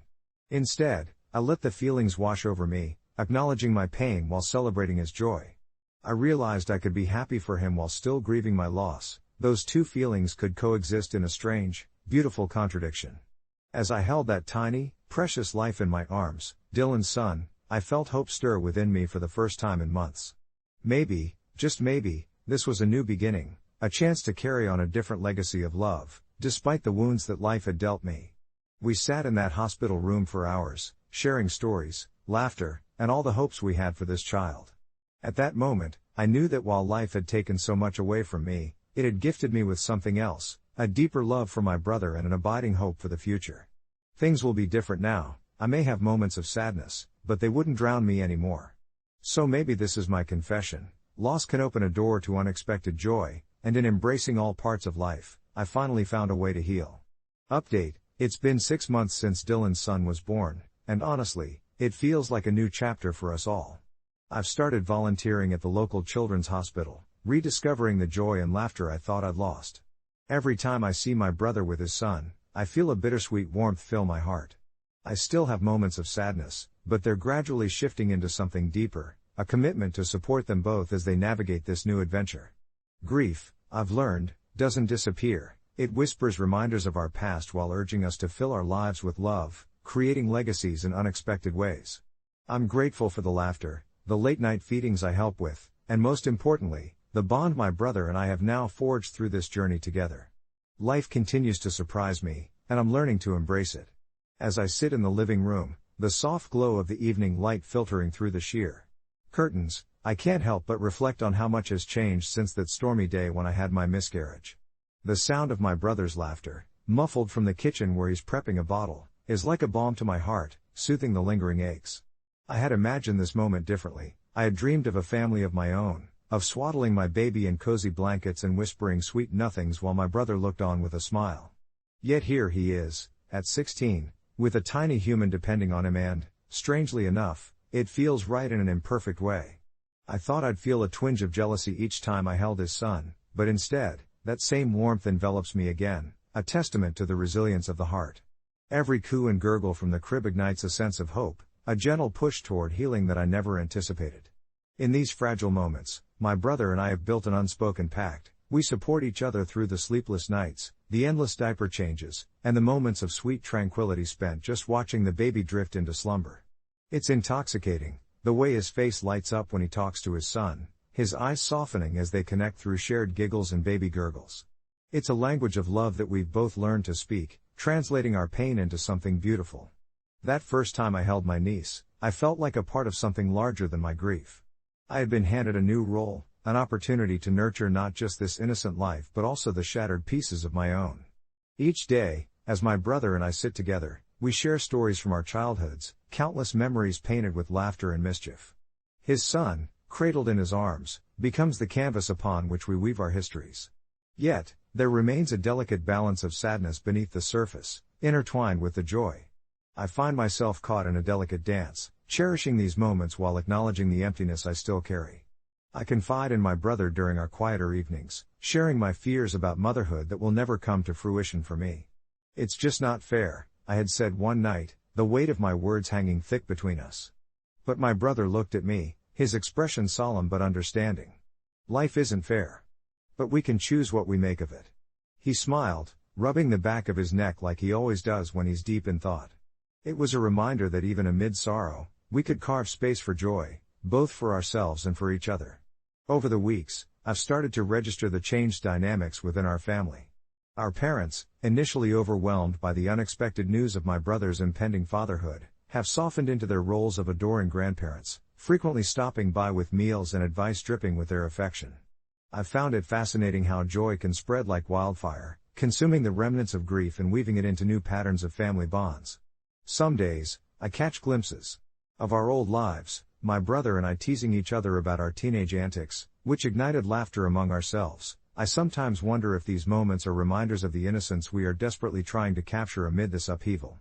These nights, where we dim the lights, wrap ourselves in the warmth of blankets, and indulge in nostalgic stories of our childhood, have morphed into something truly special.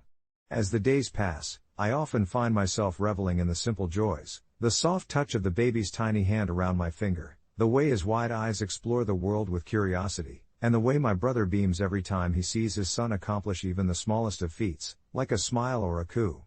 I discover an unexpected sense of purpose. I pour my heart into being an awesome aunt, a role I never anticipated, but one that brings me a profound satisfaction I could not have imagined before. With every milestone, first steps, first words, I'm reminded that love transcends loss. It builds bridges where once there were only shadows. Eventually, we decide to celebrate the baby's first birthday, a monumental occasion that feels like a tribute to life itself.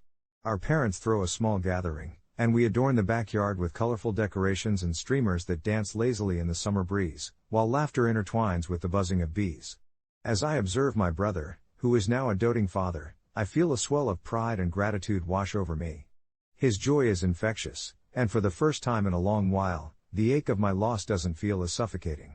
Instead, it becomes a silent reminder of what once was, urging me to embrace the present, shifting the narrative from what I couldn't have to what is here, vibrant and alive.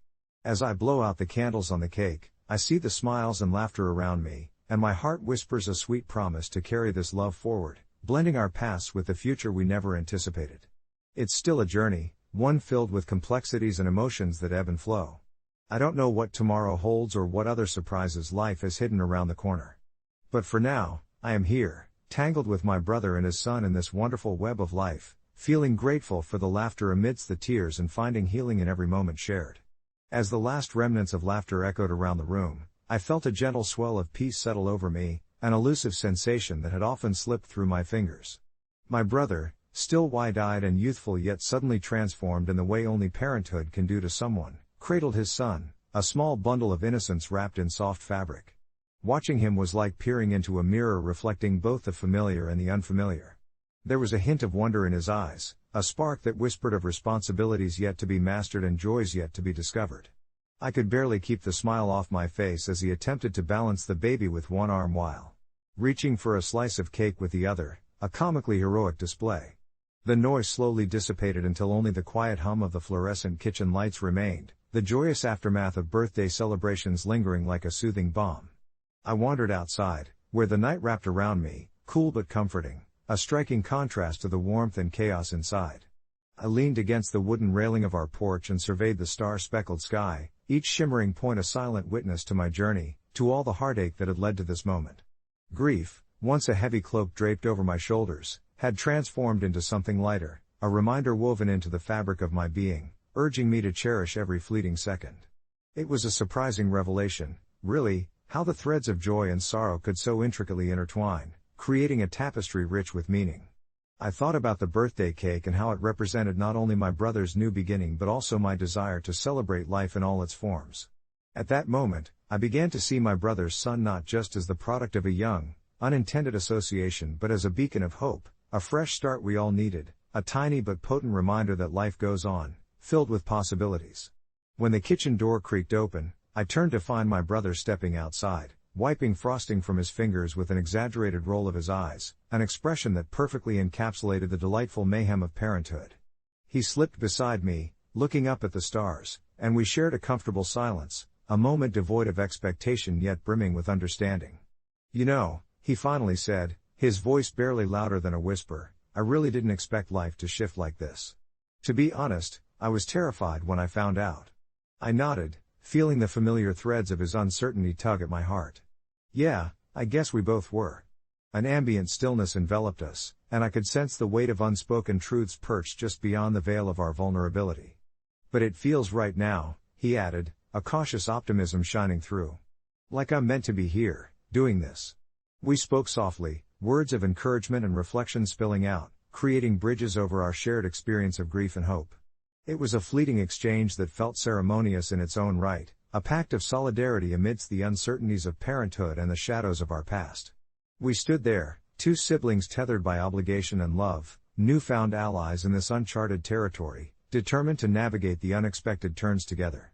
As the night darkened further, and the stars twinkled with a knowing glimmer, something inside me unfurled. I realized this story wasn't solely about my brother or even the circumstances that brought his son into the world. It was also about the capacity we have to love fiercely, to grow through adversity, and to embrace the mosaic of memories that life unfurled before us. Mixing the bittersweet with the beautiful. There was still uncertainty ahead, of course, parenthood is daunting, and my brother would stumble along the way, just as I would wrestle with my memories. But there was also strength in the narrative we were crafting, woven with resilience and laughter, intertwining our lives like the constellations above us. The night lingered on, filled with whispers of togetherness and the promise of tomorrow, giving me hope that while the road before us might be winding, we wouldn't journey alone.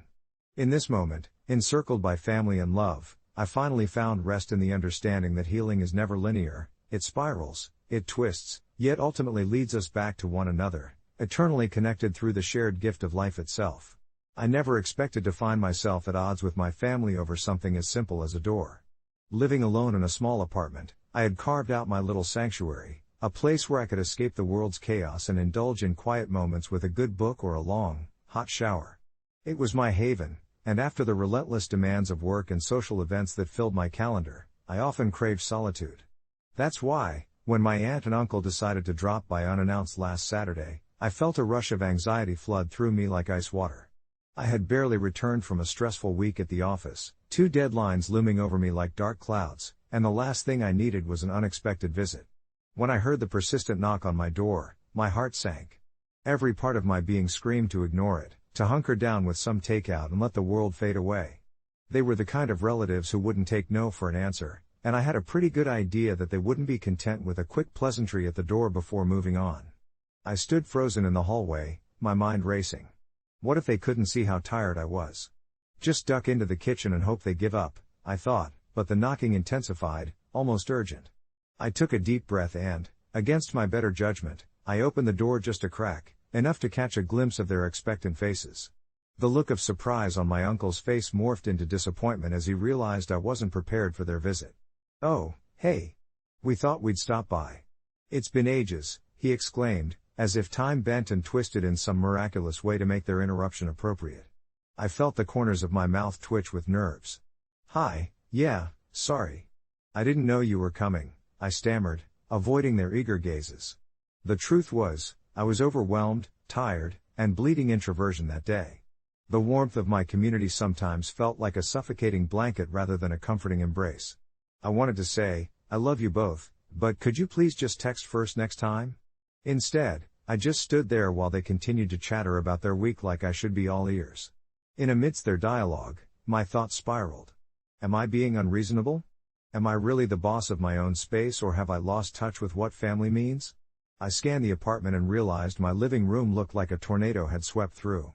Mismatched socks strewn on the floor, a half-eaten slice of pizza languishing on the coffee table, definitely not the kind of setting I wanted to showcase.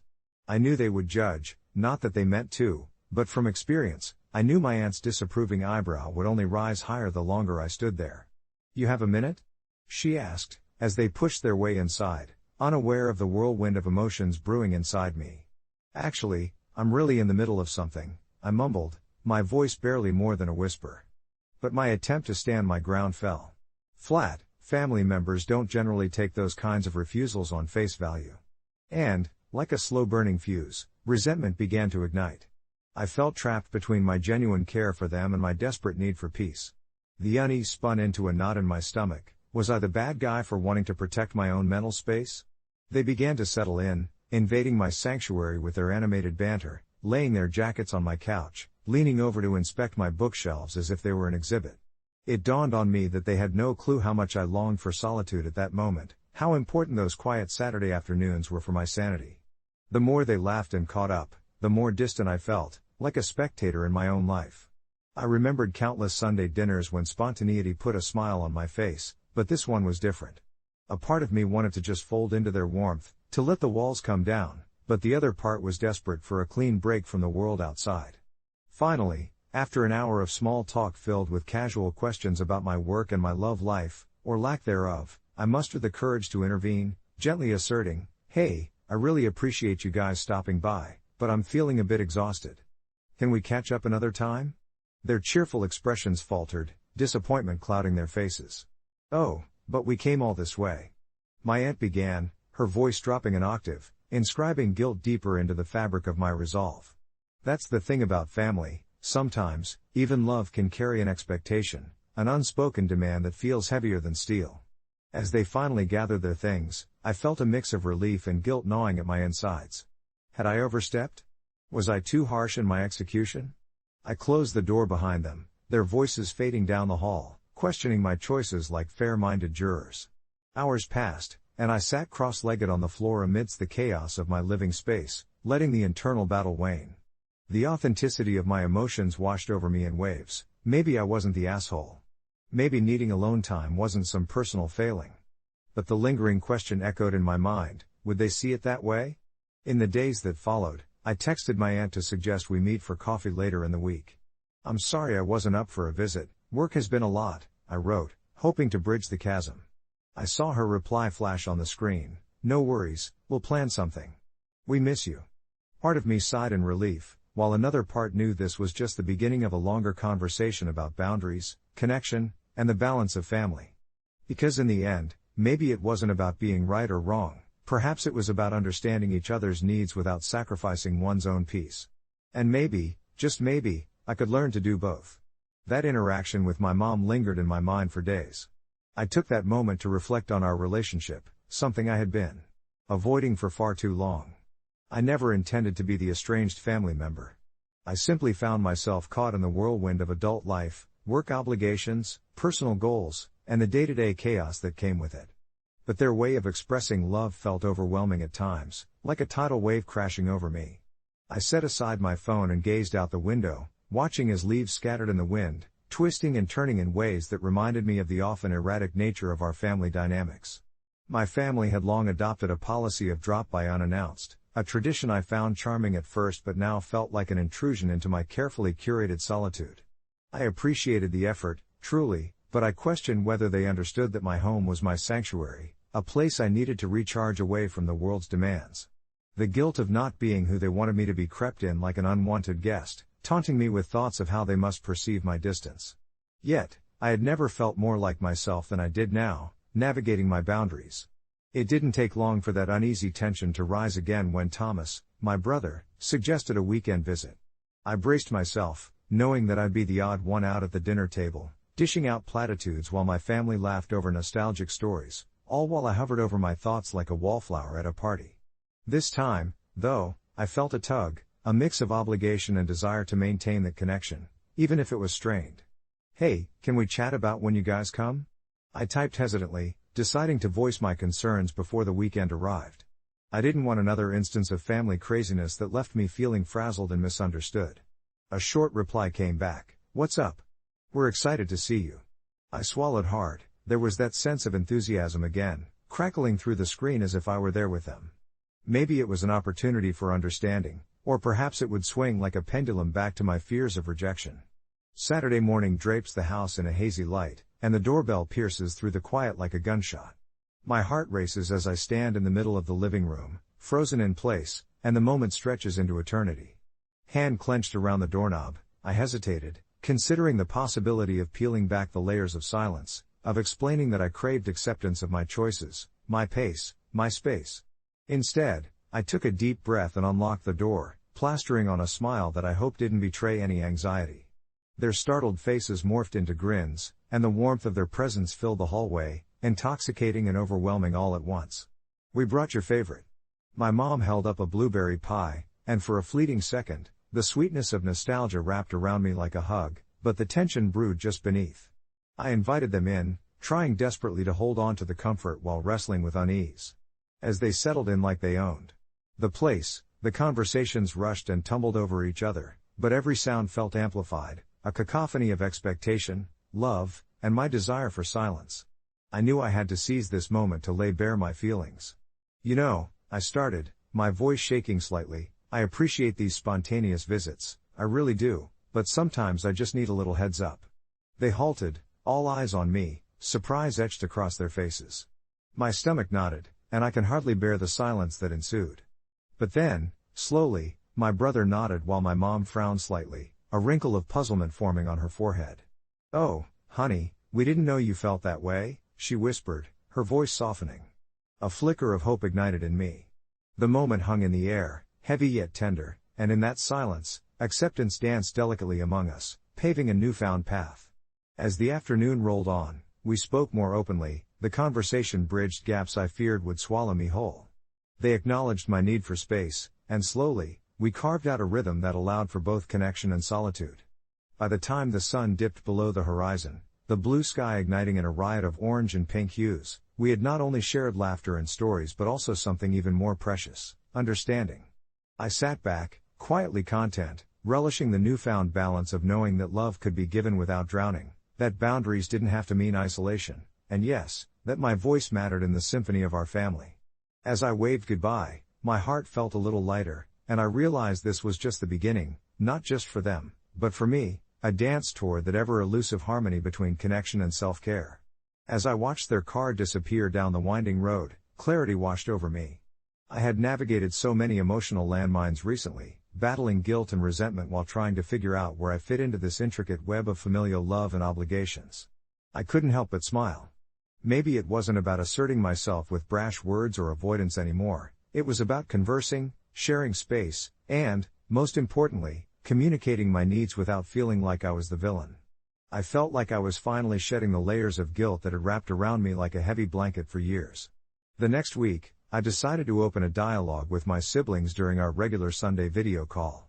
The cozy backdrop of my living room, with its soft, ambient lighting, felt like a good setting for what I hoped would be an honest discussion. As we chatted, I could feel my heart racing a little. My brother started talking about an upcoming family reunion, throwing numbers and dates at me as if I was sitting on the edge of a precipice. The old urge to either withdraw or placate them bubbled up. "Hold on a minute," I finally found my voice and said. "I really appreciate that you guys want to include me, but I've been feeling overwhelmed with everything."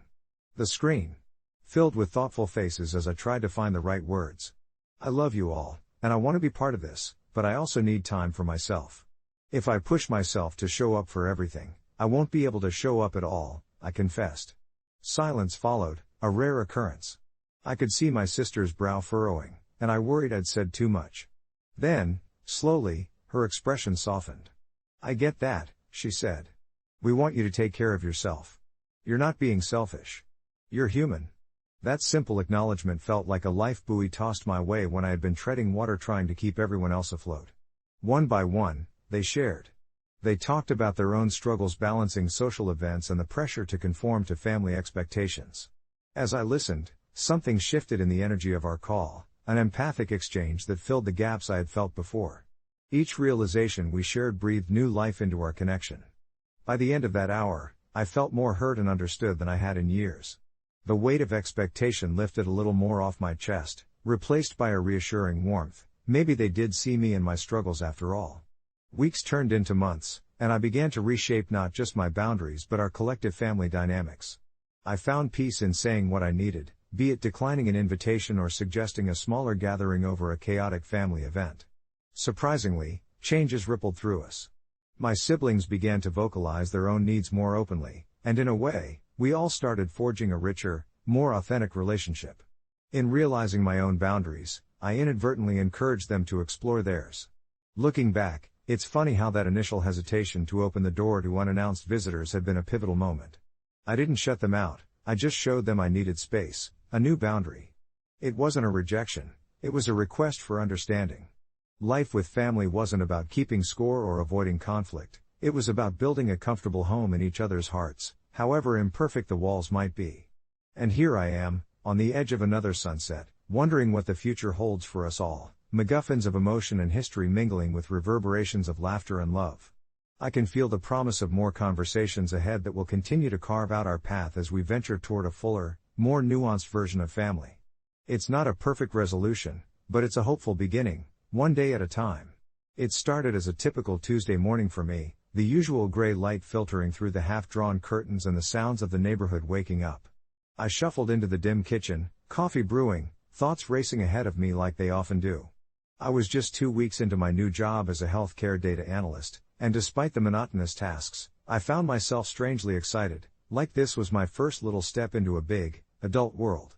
I had been vying for this position ever since I graduated, earning my degree with the hopes of making a real impact in the world of health services. My enthusiasm, however, took a strange twist when I received a call from my boss that day. He told me there had been a mix-up with patient records at a nearby clinic and that I would need to come in at the end of the day to help fix it.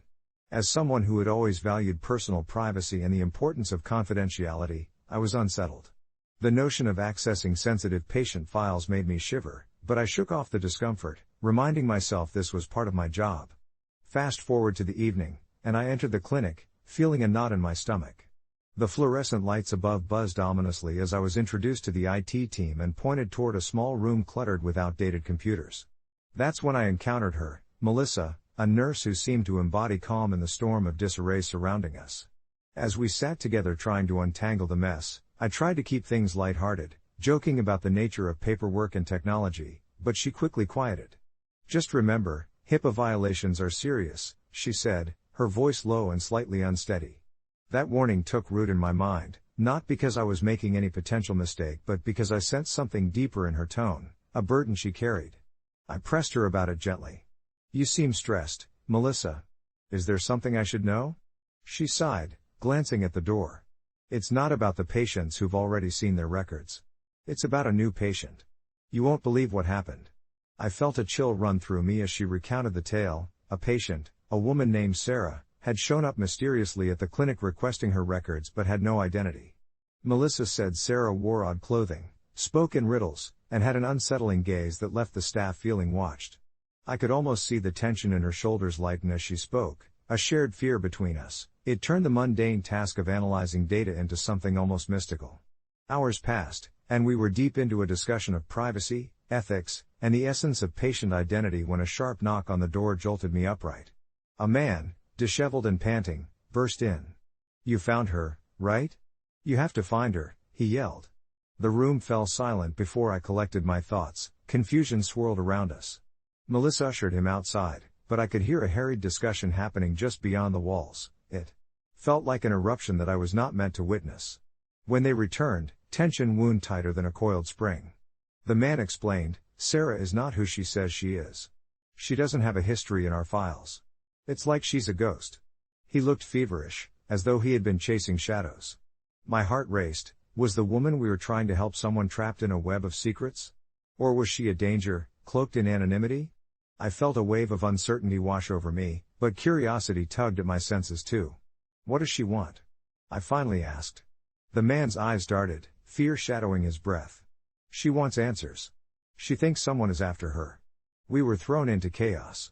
As Melissa and I resumed our tasks, I could feel my pulse quicken at every intimate detail. Data entries felt like interrogations as I plotted course after course through our systems, trying to piece together the answers to the enigma concealed within our sterile walls. The weight of records heavier than I'd anticipated hung over me. I replayed our conversation about HIPAA over and over, ensuring I was not crossing lines I didn't intend to cross, while my mind tangled with each unexplained piece of information. It became an obsession. How could a woman simply not exist? As the sun fell further, shadows began to stretch along the walls, the clinic growing quieter. Eventually, Melissa and I navigated deeper into the records, sensing a shift of urgency as we worked to uncover the truth. When we finally hit pay dirt, an old record buried so deep that no one had bothered to check, it felt like winning a race against the clock. Her name popped up alongside a series of previous appointments and a disconcerting note that detailed an anomalous transfer between facilities. Melissa smiled with relief, but I couldn't shake the discomfort settling over me.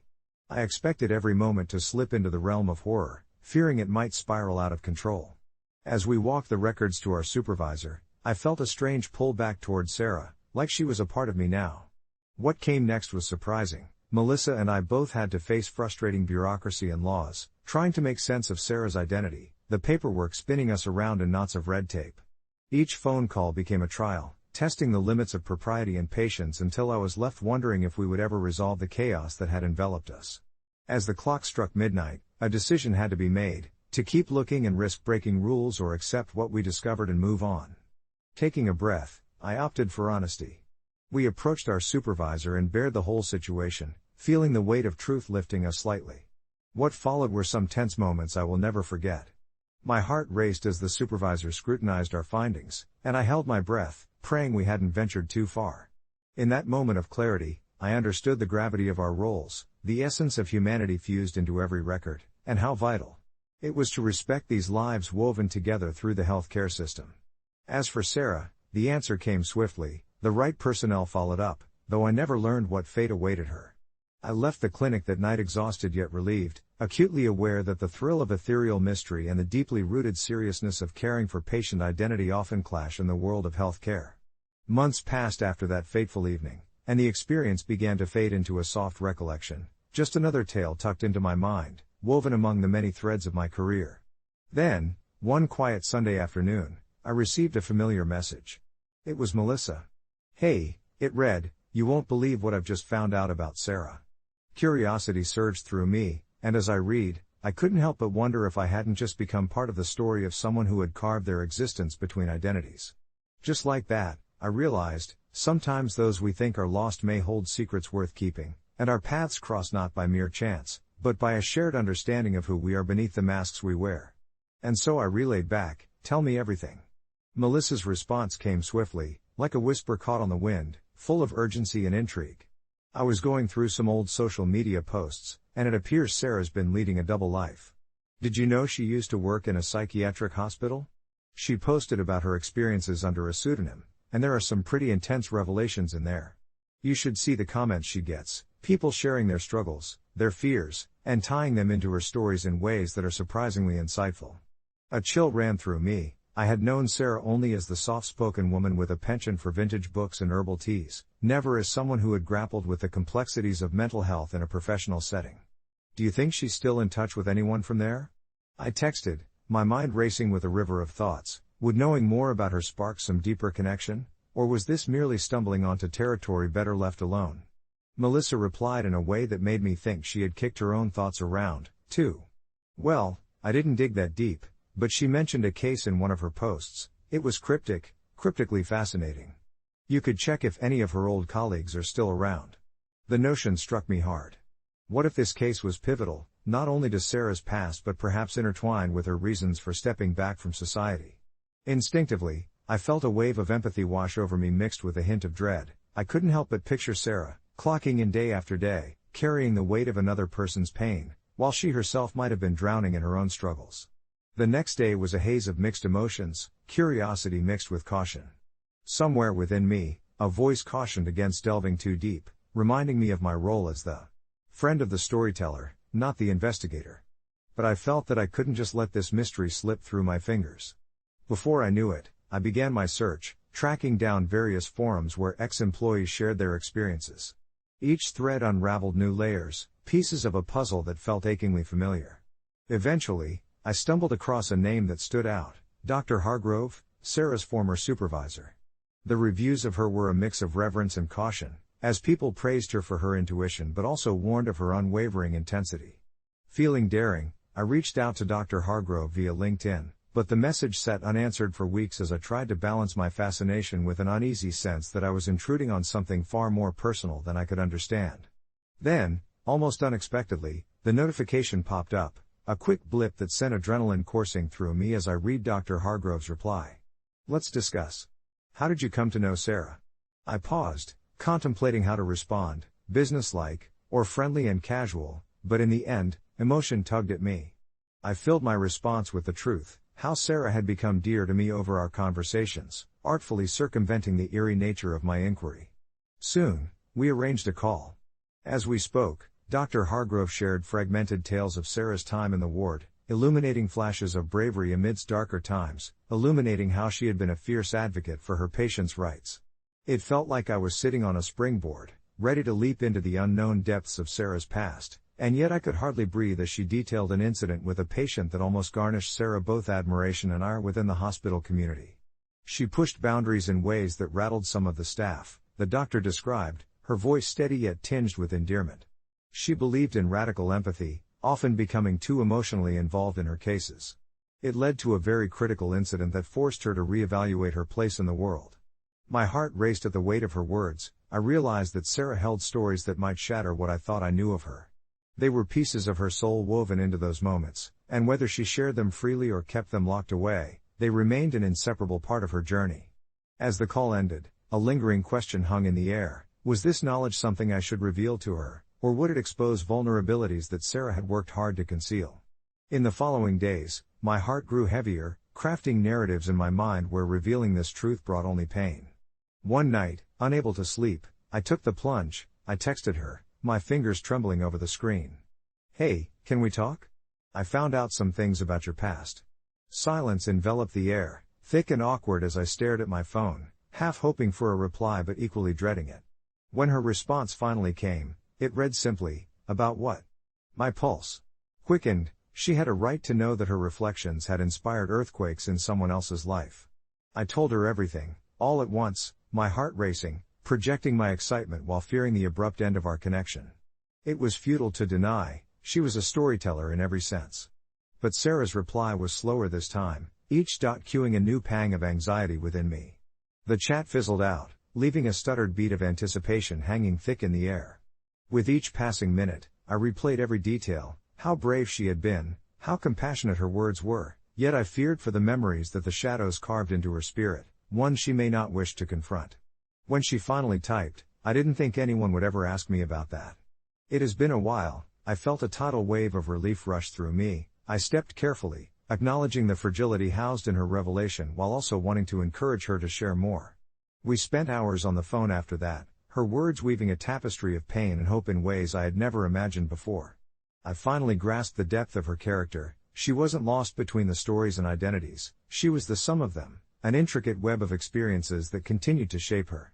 When our call finished, I felt a profound sense of gratitude, longing to draw her out of the shell that had quietly encased her. It became evident, sometimes, behind the closed doors of old memories, lies a path to healing, a beckoning for both of us to remind ourselves who we were beyond the masks we created. As the days turned into weeks, we exchanged messages more freely now, her guarded tone melting into something friendly and real. And I wondered, in passing, about what stories I too held tightly behind my own facade, cherished fragments that might intertwine with hers. Perhaps we both shared the weight of pasts and secrets, each of us learning to navigate our truths together, a quiet understanding that some journeys are meant to be shared. And so, in this tangled dance of revelations, Melissa's message came to echo within me. Sometimes those we think are lost hold secrets worth keeping, and who knows? Perhaps in every hidden truth lies the potential for connection greater than we could ever envision. Melissa's response was instant, a flurry of text that felt both electric and weighty. "You know Sarah, right? She worked at that clinic a few months back, the one where you used to go for therapy?" I nodded to myself, even though she couldn't see me. The memories of that clinic were still vivid, the sterile smell of antiseptic mingling with the faint scent of lavender that the receptionist sprinkled in the air. Sarah had been warm, a gentle presence amidst the cold sterility of mental health care. "Well," Melissa continued, "she's been let go. They said it was for violating protocol, but there's more to it." At that moment, curiosity twisted in my gut. Sarah had always seemed so careful, so attuned to the patient's needs. What did she do? I typed back, my fingers trembling slightly as I awaited Melissa's reply. "I ran into her at the bar a week ago," Melissa wrote slowly, "and she was different. More erratic. She mentioned something about patient files, but she didn't elaborate. I think she might have been researching something she shouldn't have. And you know what's wild? She was asking about you." My heart skipped a beat. Why would Sarah be looking into me? Was she worried, or was it something deeper? The butterflies in my stomach fluttered violently as I recalled my last session with Sarah. She'd seemed concerned when I mentioned dreams that felt too real and haunting moments that clung to me like shadows. Was my own world now somehow threading into Sarah's unraveling tale? I let the questions linger as I replied, "What do you mean, asking about me?" What did she say? The pause felt interminable, each second stretching into infinity as I held my breath. Finally, Melissa's words came trickling through, laden with weight. "She seemed concerned about your last diagnosis.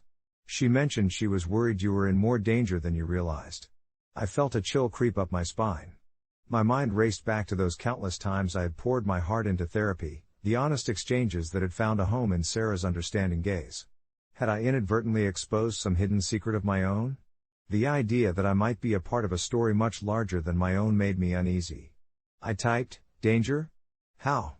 I don't understand."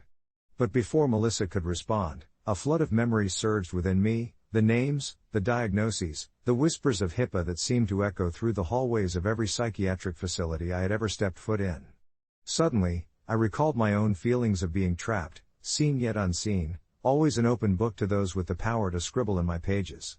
In that moment of reflection, I began to wonder if Sarah had realized that perhaps I was more than just another patient, more than just a series of symptoms and treatment plans drafted in the dim light of a therapist's office. Maybe I too had secrets worth sharing, though I had built my own wall to protect them. My thoughts spiraled again as Melissa's follow-up came. "She wanted me to find you and tell you this.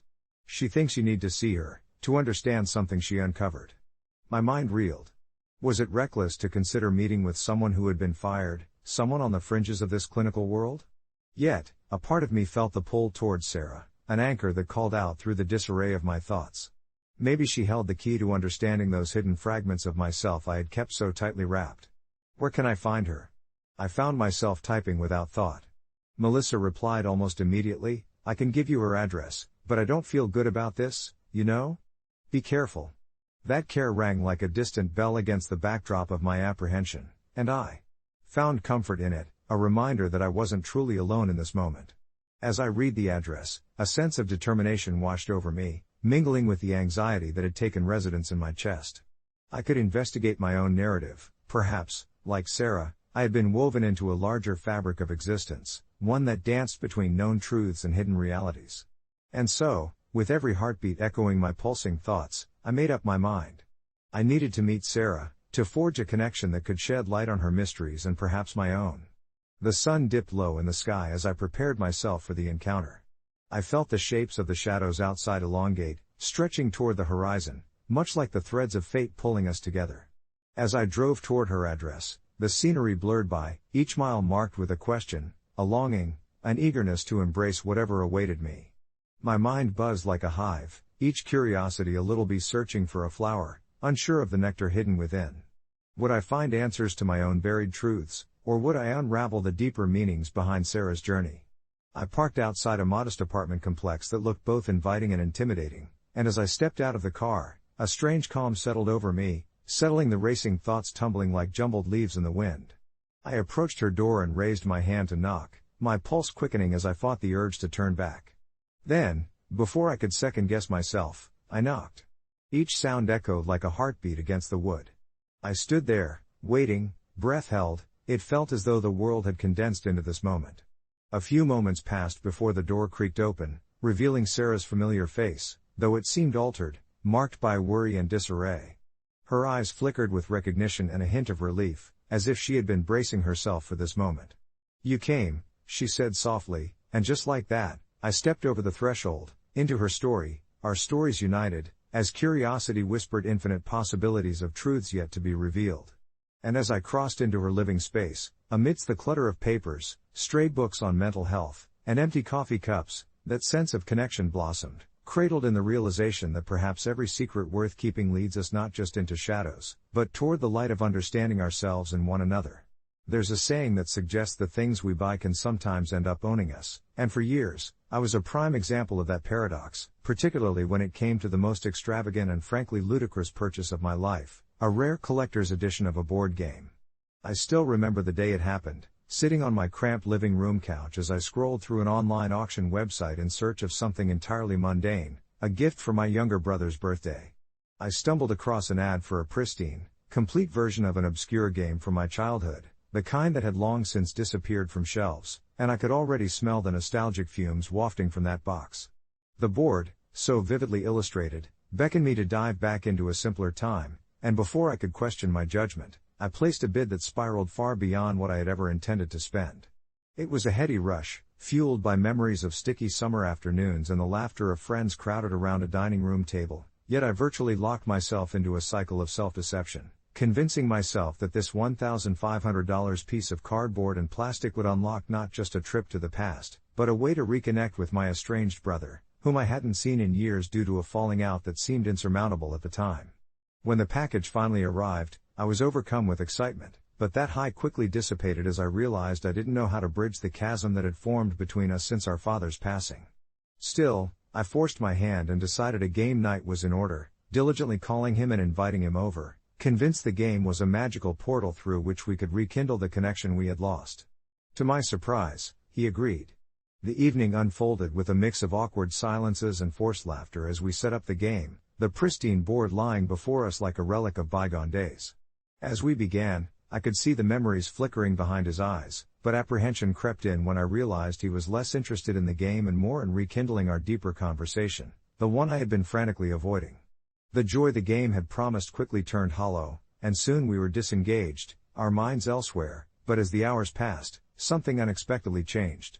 During play, the childhood banter started to creep back in, the laughter became more genuine, the stress eased, and I found myself realizing that we were no longer just brothers caught in a messy past, but two people longing for a deeper connection. The game didn't mend everything, but it broke the ice, creating a fragile space for us to talk about our shared grief and the seemingly insurmountable rift it had carved in our relationship. By the end of the night, I could see the faint glimmer of hope in his eyes. We didn't leave as best friends, but we had started taking steps back toward being brothers. Reflecting back on that evening, I couldn't help but feel that the board game had been an immense waste of money in many ways, a fleeting attempt to buy back the love I felt I had lost, but maybe, just maybe, it had been worth every penny for the door it opened to something deeper. Fast forward a few months later, we still hadn't fully repaired the damage, there was still a lot of ground to cover, but we were texting more and even planning another game night. And as for the game itself, it now proudly sits on the shelf as a reminder that sometimes the things we think are just wasteful expenses can turn into the most treasured experiences, and perhaps, the biggest waste wasn't the money spent but the years we let slip by before we faced our fears and reached out. So, in a way, that overpriced collector's edition had much more value than I originally perceived, serving not as an anchor, but as the bridge leading back to my brother, a lesson learned in the most unexpected of ways, and one I carry with me every day. As I look at the collector's edition and the joy it sparked, I can't help but reflect on how much I had overlooked in life before that moment. The gamer's console sits nestled next to dusty board games and old comic books, remnants of childhood joys, waiting to be revisited. At first, I thought my nostalgia was merely a longing for the good old days, an escapism from my daily grind as a marketing coordinator for a tech company that often felt more like a cage than a career. I buried myself in work, burying feelings of disconnection, particularly with Ben, my older brother. He was always there during those carefree days, his laughter echoing through the halls of our small childhood home, two boys sharing dreams over pixelated landscapes and stories of heroism. Somewhere along the way, life had swept us into its chaotic current, and our once vibrant bond began to dull. The whole scenario ignited a fire in me. The moment I popped the disc into my console, trepidation tinged with excitement buzzed through me. I thumbed through the instructions, which curiously reopened shadows and memories of our gaming marathons, how we'd huddled on the couch, every victory celebrated with cheers, every defeat met with contagious laughter. In a fit of impulse, I sent Ben a simple text, "Hey, remember that game we loved as kids?" I got it. The silence that followed felt interminable, yet with every passing hour, the anticipation transformed into anxiety. What if he had moved on? What if he didn't want to reminisce about forgotten afternoons spent battling through virtual worlds? It was a cloudy Sunday when my phone vibrated with a response. To my surprise, it was hesitant and filled with nostalgia. "Yeah, I remember. I'd love to come over and play sometime." My heart raced at the thought of reconnecting. Preparations began, a simple cleaning of my apartment and a trip to the store for snacks. The weight of my apprehension lessened, perhaps because I knew I wasn't just preparing for a game, I was preparing for a reunion, a chance to bridge the gaps we had both let widen. The day arrived, clouds giving way to the soft glow of an autumn sun. When Ben finally stepped through my door, the air felt thick with anticipation. He looked a bit older, the kind of age that comes with grown-up responsibilities, but his grin was the same. It was a little awkward at first, small talk peppered with quiet memories, but then, as the game loaded and our avatars appeared on the screen, laughter began to pour out as easily as it had all those years ago. The screen reflected not just our characters, but the brothers we used to be, fearless and united against any challenge. Time melted away as we navigated the game's world, reliving old strategies and sharing stories from our lives, each tale reconnecting pieces of our diverged paths. The more we played, the lighter the conversation became, peeling back layers of hurt, disappointment, and misunderstandings that lingered between us like an unspoken truce. I could feel my heart swell as nostalgia danced in the air, wonder replacing the sorrow of neglected years. In that moment, no overpriced game could feel like a waste, it had become the undeniable catalyst for healing. And with every level we conquered together, we also conquered the past, transforming it from a burden into a shared journey, something to be appreciated rather than regretted. When we finally stepped away from the screen, it was dark outside, the only light coming from the moon hanging silently above us. I could sense a change in Ben, a weight lifted that he didn't even know he was carrying. We sat side by side, finishing off the last of the snacks, our earlier inhibitions gone, our laughter echoing in the cozy silence. In the days and weeks that followed, our Wednesday night gaming sessions became something we both looked forward to, a rekindled tradition. Each week, we navigated through new worlds and battled countless foes, each session solidifying our connection further. I realized, in those quiet moments of gaming and sharing, that it wasn't just about escapism. It was about allowing ourselves to be vulnerable again, to open doors we thought were forever shut. Ben and I began to share more about life, our struggles at work, relationships, and the hopes we had for the future, the laughter transforming into heartfelt conversations we had long neglected. As I now sit here recalling all of this, I recognize it wasn't just the game that was overpriced, but the years we let slip by in silence. Yet how beautifully ironic it was that a seemingly trivial purchase had sparked the most precious gift, it had led us back to each other. The lesson, indeed, was invaluable, a reminder that sometimes, in the chase of adulthood, we forget to invest in the relationships that matter most. So here I am, the collector's edition game now more than just a forgotten relic, it's a bridge to shared moments, a reminder of how time can be reclaimed. As I hit the lights and settle down for sleep, I can't help but smile, feeling grateful for what once seemed like a waste of money transformed into a treasured investment in love and laughter. And perhaps it's appropriate that I leave this story, not in solitude but with a broader message. Sometimes it takes a little push, a reminder, a ridiculous purchase, to face our fears, reconnect, and revive the bonds that make life worth living. Update, just yesterday, Ben texted me, a simple message that brimming with excitement. Guess what? I found an old console in the attic. Let's have a retro game night next week. And as I felt the flutter of anticipation spark again, I couldn't help but think, sometimes, it's the simplest of things that remind us of the biggest joys, often hiding in plain sight, waiting patiently to be rediscovered. As I sat on my couch, my phone still warm from the recent text, I couldn't shake the anticipation swirling in my chest. Ben, my brother, and I had spent countless hours lost in the worlds of chunky pixels and vibrant retro soundtracks, our laughter echoing through the living room as we battled pixelated monsters and solved puzzles together. Those golden days slipped away, buried beneath the weight of life's demands and the silence that had stretched between us over the years, a silence that seemed to expand the longer we avoided acknowledging it. But now, with his simple invitation, a door to the past nudged open, and I felt a wave of warmth wash over me. I could almost hear our old melodies, the triumphant victory music from that one game that had always been our favorite, the soundtrack of childhood. It beckoned me, coaxing me out of my present worries and back into those carefree moments where nothing else mattered but the next level. The week leading up to our retro game night felt almost surreal. I scoured online marketplaces for vintage snacks to recreate that nostalgic atmosphere, the cheesy puffs and sticky sweet sodas we used to consume in careless abandon. With each item I ordered, I felt like I was piecing together a time capsule, a small celebration of all we had, and all we almost lost. Occasionally, I would replay our last encounter in my mind, the unspoken words hanging in the air laden with years of unshed tears and frustrations. I could hear my own thoughts, criticizing myself for letting so much time slip away even as I felt the tight-knit fabric of our bond beginning to mend, one thread at a time. Finally, The day of the game night arrived. I prepared the living room like a scene out of one of those cheesy romantic films, couch cushions tossed aside, the old console hooked up to the TV, and munchies laid out in carefully curated chaos, just like the good old days. When Ben showed up, a slight nervousness tugged at my stomach. What if the years had changed him? What if awkward silence replaced the laughter? He walked in, his eyes darting around as they landed on the setup. "You went all out, didn't you?" Ben laughed, a sound I had missed so dearly, and just like that, the tension eased. As we sat down on the floor, surrounded by the familiar scent of cheesy snacks and the glow of the screen, I felt the years peel away. We started with a game, and I watched as he instinctively placed his hands on the controller, a glint of competitive desire sparking in his eyes. I remembered this. I remembered him. We fell into a rhythm, laughter bubbling up freely as we shared stories about our lives, his exciting new city adventures and my mundane workdays, but what mattered was our willingness to share once again. I could feel the crack forming in the wall we'd built, our words smoothing the edges of misunderstandings long past. "Do you remember?" he would ask, his voice trailing off like a nostalgic melody, and I'd smile, reminding him of the time we lost our save file on a particularly hard level and how we wept for hours over pixelated losses.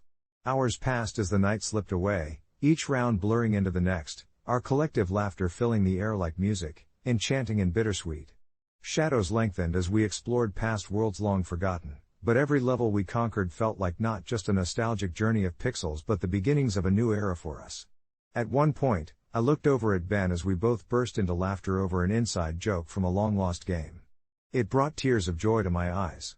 I realized that the biggest waste was never the money spent on that collector's edition. It was the regret of lost time, the bitter reality of so many moments I thought were too late to reclaim. As we finally put the games away, I felt a surge of gratitude crash over me. Ben flopped back onto the couch, his head tilted back while a blissful smile lingered on his face. "We should do this more often," he said, and it struck me as both a suggestion and a promise. I nodded, feeling the warmth of connection wrap around us, knowing that we'd let this night become a new chapter, the kind I had almost forfeited through years of silence and distraction. I finally understood the true value behind that wasteful purchase. It wasn't the game but what it led us to, the reclaiming of time, the rediscovering of bonds. "How about we make a plan for every month?" I suggested, my heart racing at the prospect of future adventures and memories waiting to be forged. The conversation flowed seamlessly from there, possibilities unfolding like a blooming flower. And as I got up to grab more snacks, the sound of his laughter still echoing in my ears, I felt light and optimistic, a grounded sign that the burdens of the past would not define us. Sometimes, it turns out, in the most unexpected corners of our lives, we find threads of connection waiting to be woven anew, just waiting for us to take a leap and reach out, echoing the broader message that life should be lived, explored, and above all, shared with those we love. Update: since that magical night, Ben and I have instated a regular gaming evening, retro games, new releases, and even board games to shake things up. With every session, we laugh louder and talk deeper, and on a whim, last month, we even invited some old friends to join us. Suddenly our humble living room felt like a reunion of sorts. I often think how that one impulsive purchase opened the floodgates of joy, helping us reclaim not just our relationship but the essence of what it means to share moments together. Sometimes, the things we dread, the conversations we put off, can become the brightest chapters in a story we're still writing. And while we've had our challenges, I know one truth for certain: it's never too late to start anew, one game, one laugh, one memory at a time. It all started in the early hours of a Sunday morning when my mind was too awake to return to sleep but too tired to be productive, scrolling mindlessly through my phone like so many of us do. It was during this state of semi-consciousness that I stumbled across a post on AskReddit that asked the question, "You're given 1,000,000 of whatever you last Googled. What is it?" I chuckled at the thought and, for reasons I still can't quite fathom, I clicked on the search bar and typed in Eurarachnis, which was a bizarre term I had encountered while researching local spider species for a project I was doing for a community education class. I had just finished writing about the deer that roamed the woods behind my house, but the moment I pressed search, I had no idea I would find myself entangled in something far darker than an overabundance of information about 8-legged creatures. As I waited for the results to load, a twinge of unease settled in my stomach. Imagine my surprise when, instead of an array of educational articles, I was instantly met with a blinding white light that enveloped my room, making everything else blur around me. My heart raced as I rushed to close my laptop, But it was too late, the light consumed me, and for a brief moment, I felt as if I was suspended in air, untethered and disoriented. When the luminosity faded, I blinked, staring at what can only be described as the embodiment of a nightmare, a million tiny eight-legged black creatures crawling across every inch of my room. I stood frozen, watching as they surged toward me like a dark wave, their beady eyes glistening with a kind of malicious glee I had never witnessed before. Initially, I thought I must be dreaming, perhaps still caught in that surreal half-sleep state, but the reality turned chillingly clear when I felt the first sharp stab of pain as one of them sank its fangs into my ankle. I bolted out the bedroom door, seemingly outrunning the swarm that was now spilling out into my living room. Panic ignited deep within me as I scrambled to open the front door but couldn't help but catch a glimpse in my reflection, dark circles under my eyes, hair disheveled, a wide-eyed look of utter terror replacing the calm I usually carried. Outside, dawn was just breaking, colors swirled across the sky, yet I felt caught in a living nightmare. I needed help, but who could I call? My friends, while well-meaning, would never believe my tale. My mother had enough on her plate with my father's Alzheimer's making their lives turmoil. Just as despair began to wrap its cold fingers around my heart, the doorbell rang, echoing through the silence of the early morning. With my heart pounding, I inched towards the door, clutching a kitchen knife I had grabbed in a moment of desperation. The only person standing there was my neighbor, Evan, a quiet introvert who kept to himself mostly, but he had always seemed kind enough. "I thought I heard some commotion," he said, his brow furrowed with concern. I opened my mouth, struggling to articulate the chaos of spiders flooding my home, until I caught sight of the creeping black tide pooling around the doorway. In an instant, I closed the door and locked it, now hyper-aware of the fact that I had just isolated myself further with every panicked decision I made. I heard Evan's voice from the other side. "Are you okay? Is everything all right?" I felt a lump rising in my throat, but wrestling it down, I had one coherent thought in my mind: I had to prove to him that I wasn't losing it. Grabbing my phone, I hastily Googled the word Wanarachas again, hoping perhaps for some solution, when suddenly, a staggering realization hit me: there was no information in any world that could offer clarity beyond my own experience. Nymphs of fear had rooted in my stomach. I could hear the small scratches behind the walls as they multiplied, but then it happened. I looked into the search results and found a small, unassuming forum buried deep down the page, one that whispered of old folklore connected to the word. It spoke of the daylights, creatures bound to their half-human hosts, continuing to drain the essence of those they encountered, until reaching a point of suffocating dominance. They required offerings of chaos and fear, feeding into the despair that their presence wrought. I could already feel my mind spiraling, and the anxiety reached a boiling point when I realized, in a painfully ironic twist, that the million spiders had come not to destroy me, but to offer me a choice. Confronting Evan at my door, I stammered out a plea for him to wait a moment while I made sense of the raging storm inside me. Could I really pull the trigger and banish them back to the ether from whence they came? Against my better judgment, I opened the door, bearing my vulnerability but not quite revealing my horrifying truth. As I explained what was happening and how I had inadvertently invited the chaos into my life, Evan listened, unjudging, offering me comfort in the uncertainty. I told him I needed help and asked if he could stay until the morning light brought me clarity, which he kindly agreed to. Slowly, as the sun began to rise and bathe the world in golden hues, I felt a gradual easing in my chest, my chaotic thoughts untangled into an understanding that sometimes, the monsters we fear are born from within us. I learned that the spiders would only thrive as long as I allowed fear to dominate me. With Evan by my side, a sense of camaraderie forming, the shadows of dread broke apart. In that peaceful light, we set to purge my home, confronting the creatures together, using our self-made concoction of vinegar and essential oils. As we battled the swarm, evoking the spirit of laughter, each one we extinguished felt like a shadow lifting from my soul. Eventually, as every final beat of darkness fell into a gentle oblivion, I found peace. A moment of reflection washed over me, revealing that while a million arachnas had threatened to engulf me, they also taught me a lesson in resilience. Losing control can feel terrifying, but sometimes companionship, humor, and the fresh light of dawn can dispel even the darkest corners of one's mind. There's power in vulnerability, and amidst an avalanche of anxiety, it's often simply enough to ask for help. As the day faded into night, and I tried to catch a few hours of sleep, my phone pinged with notifications about the AskReddit post I had almost forgotten. I clicked to read the updates, half predicting someone would share their tale, mirroring my own bizarre encounter with chaos. The stories were varied, but none seemed to share the same weight. I posted my own experience, found comfort in the communion of others who'd turned to the thread, and embraced, though I couldn't yet articulate it, the complicated gratitude I felt for Evan, for shedding light on my darkest fears, proving, as a reminder, that we are never truly alone in the chaos that life brings. As I scrolled through the comments, each one a tapestry of lives intersecting at that very moment, I began to reflect on how Evan had unwittingly become a pivotal figure in my journey of self-discovery. I stumbled upon a comment that stood out. Someone had shared their experience of gaining 1,000,000 pounds of pancake mix after Googling best pancake recipes. While it was humorous, I couldn't help but think of the weight of my own request, 1,000,000 hearts. What I had meant as a fleeting contemplation morphed into a profound question of connection. Each heart wasn't just a physical manifestation but an emblem of the relationships I'd nurtured, the loves I'd lost, and the friendships I feared might drift away. Suddenly, the pang in my chest tightened, recollecting my best friend Claire, whose laughter had echoed in my ears just a few months prior but had faded into awkward silences since she had started dating Paul, a new boyfriend who enveloped her world like an unyielding storm. My thoughts danced as I began to wonder, would 1,000,000 hearts be enough to mend that rift? Would I return to our late-night talks over cups of tea, our laughter mingling with the soft rustle of autumn leaves? With the post still open beside me, I began typing a comment, filling it with a mixture of vulnerability and hope. I shared the way I had been feeling about Claire, the unease growing in my heart that I hadn't done enough to reach out and bridge the gap between us.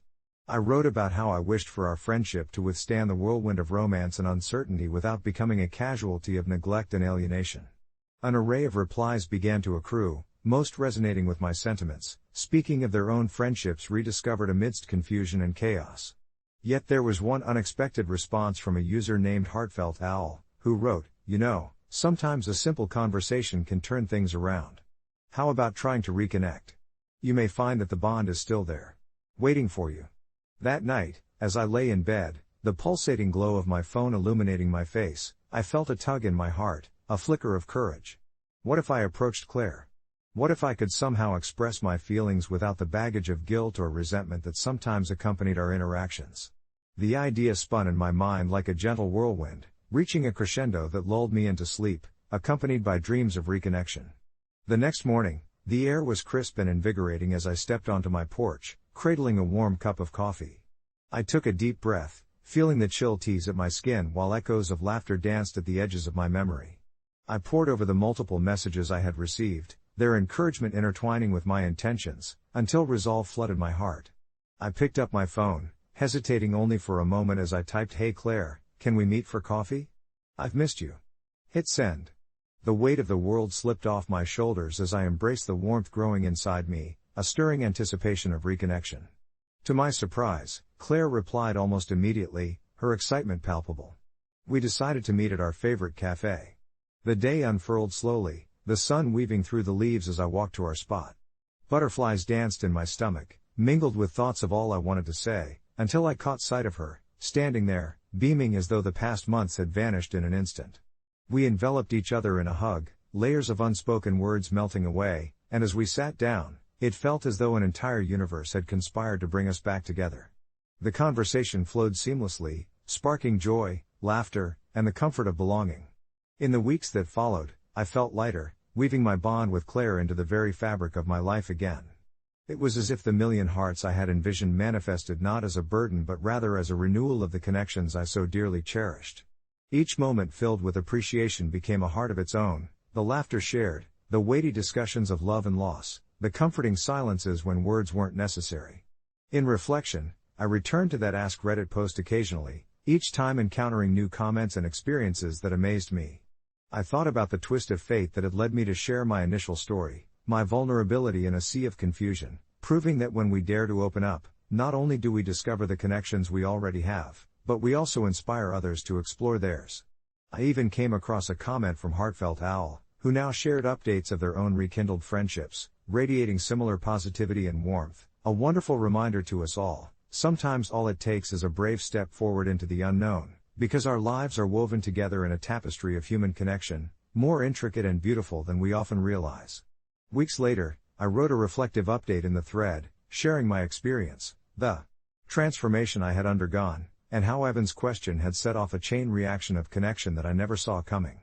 I ended with a piece of advice: you might not understand the hearts you're asking for, But sometimes all you need is the courage to go after what you truly value. Maybe you'll find it much closer than you think. As I hit post, vivid in my mind was the image of Claire's laughter blending with the rustling leaves outside the cafe, a reminder that the chaotic threads of our lives can weave together in ways we least expect, bringing us joy and connection where we feared there would be none. As the afternoon sun began to dip below the horizon, casting a warm golden hue across my cozy living room, my heart felt lighter, as if the burden of uncertainty had been slightly lifted. I sat on my sofa, slouched comfortably against the cushions, still pondering Claire's laugh when suddenly my phone buzzed again. Curious, I picked it up, half expecting further comments on my thread, but instead, it was a message from Evan. I hadn't heard from him since that fateful day of our strange encounter, and the rush of his name pulsed through me like a reminder of a gentle aftershock. "Hey, hope you're doing okay. I read your post. I think you really helped some people." I couldn't help but smile at his words, the warmth radiating through the screen making me feel connected to him despite the miles that separated us. "Thanks, Evan. It helped me too. Maybe we can grab that coffee we talked about?" Almost immediately, he replied, "Definitely. How about Saturday?" The memory of that awkward but enlightening day washed over me, and I felt a surge of gratitude for the random day that had somehow stitched together fragile connections in my heart. Saturday arrived faster than I expected. As I stepped into the small cafe filled with the rich aroma of espresso and the gentle chatter of people, the nervous flutter in my stomach was countered by the promise of friendship and support. I spotted Evan at a corner table, his familiar silhouette more comforting than I had anticipated. He looked up, and a wide grin broke across his face as he raised his hand in greeting. "Glad to see you made it," he said, his voice a buoy against the busyness around us. We settled into the rhythm of conversation, sharing stories of our chaotic lives, insecurities, and dreams, weaving through laughter and vulnerable confessions like threads in a tapestry.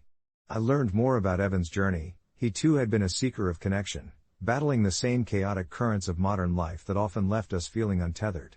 What struck me the most was how his perspective mirrored my own, though we were both navigating our respective storms. It was a soothing realization. Our conversations flowed for hours until the sun began to dip again, painting the cafe in a soft amber glow. As we said our goodbyes, I felt a sense of closure and kinship swell inside me. On the drive home, I replayed snippets of our conversation, slow and languid. The contentment wrapped around me like a cozy blanket, providing warmth against the chill of the approaching night. I realized that this was what I had been missing, a sense of belonging, a community of souls who understood the madness of life. That weekend transformed into a recurring ritual.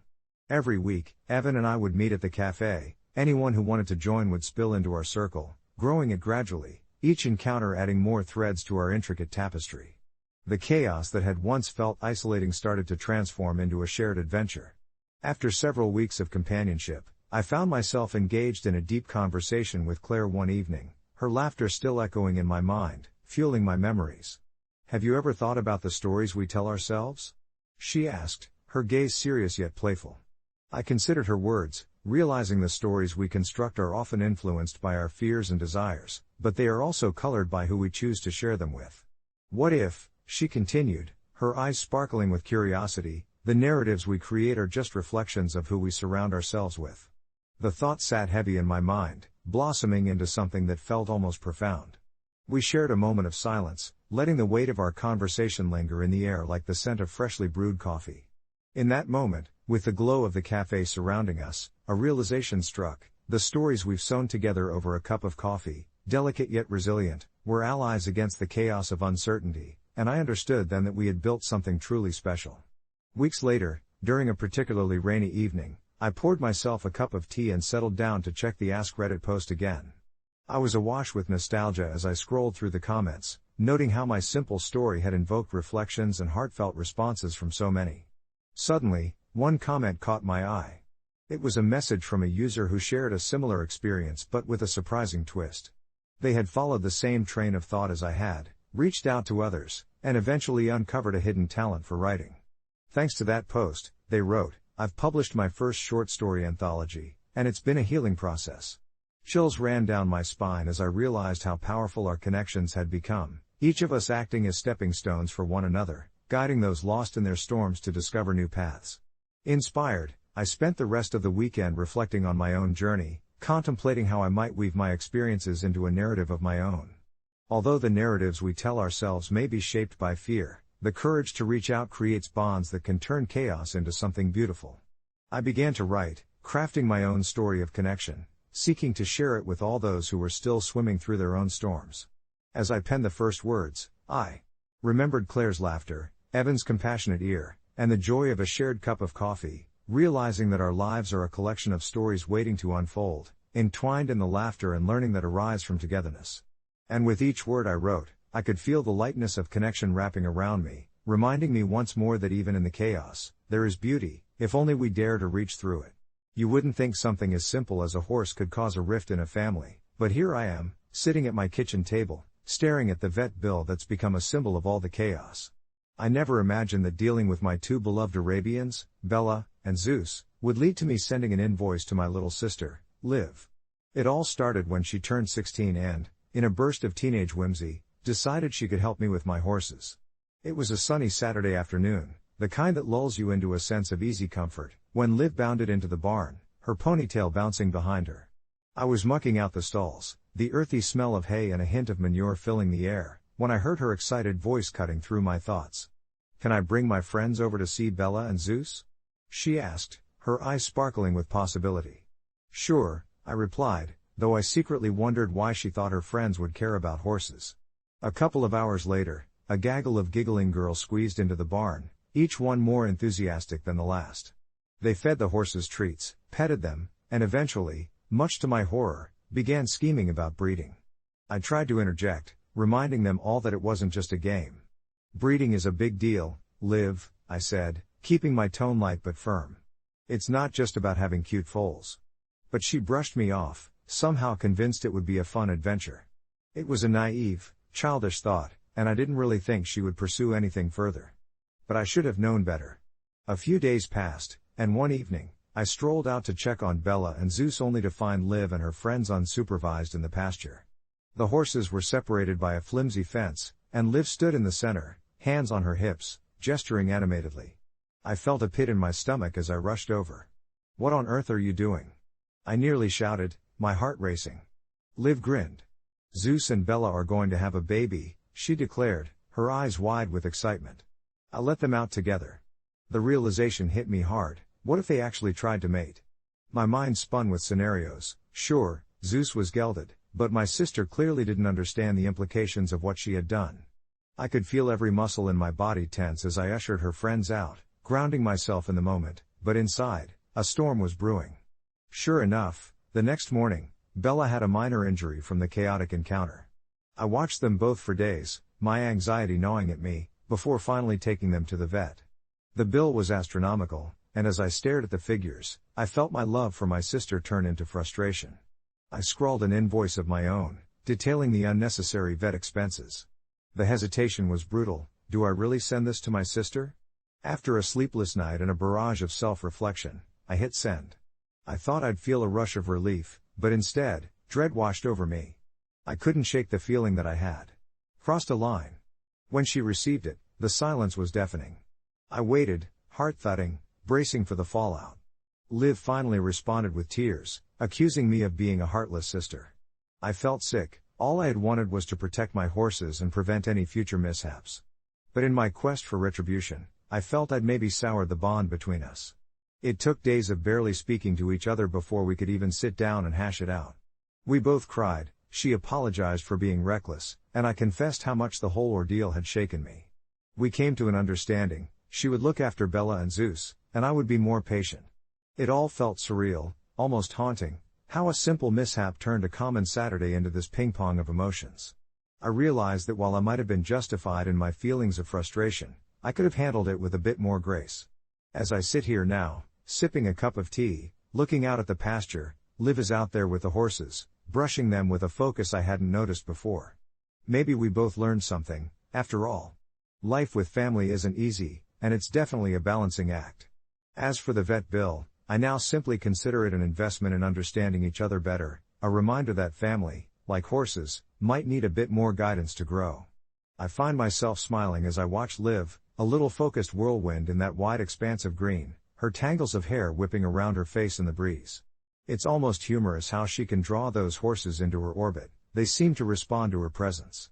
I remember the chaos of last week, the shock flaring through my entire body when I discovered her near my barn, attempting to corral my stallion, Duke, and my mare, Bella, for what she thought was a matchmaking session. It felt like she was going to be the next horse whisperer, but in reality, she was just an enthusiastic 11-year-old trying to play God, completely oblivious to the risks involved. The whole scene flashed through my mind, Liv's pleading eyes as she assured me it was just a harmless idea. Just because she was my little sister didn't mean I wouldn't worry about the potential damage, physical and emotional, those horses could incur. When the vet bill arrived, I hesitated, anger pulling in my gut. I should have been understanding. After all, horse breeding felt so foreign to Liv, yet she approached it with this wild imagination that I once had, 2 decades ago. But that day, in the midst of my frustrations and my concerns crashing together, my practicality took over. I sent her the bill with a curt message, a small gesture that felt justified in the moment. Later, though, when I saw her face fall as she read my text, a crumbling hurt that matched the weight in my chest, I regretted my approach. The tension between us grew, a lingering small storm in a family that had always prided ourselves on unity. Watching her now, though, I realize how quickly that storm can quiet. Like a big gray cloud dissolving into sunlight. We've both had our moments, haven't we? I suppose family isn't always about being right, it's about learning how to navigate missteps together. As Liv pauses, resting her head against Bella's neck, I see that her love for horses runs deep. She isn't out there to craft experiments but to bond with creatures that can teach us about trust and kindness.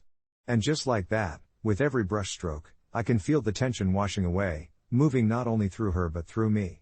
I think about bringing it up, the bill, how I've learned to communicate better, maybe even apologizing for my reaction, but I realize this quiet moment may speak louder than any words. Living with her, sharing these valleys of mistakes and growth, was more rewarding than I'd ever allowed myself to appreciate before. With a deeper resolve in my heart, I decide to keep our dialogue open, to be patient with her and myself as we navigate our own learning curves together. I take another sip of my tea, watching the scene before me, and I find peace in knowing that perhaps that vet bill wasn't just a cost but a bridge that had invited us closer to each other, showing that the things that strain us can also shape us.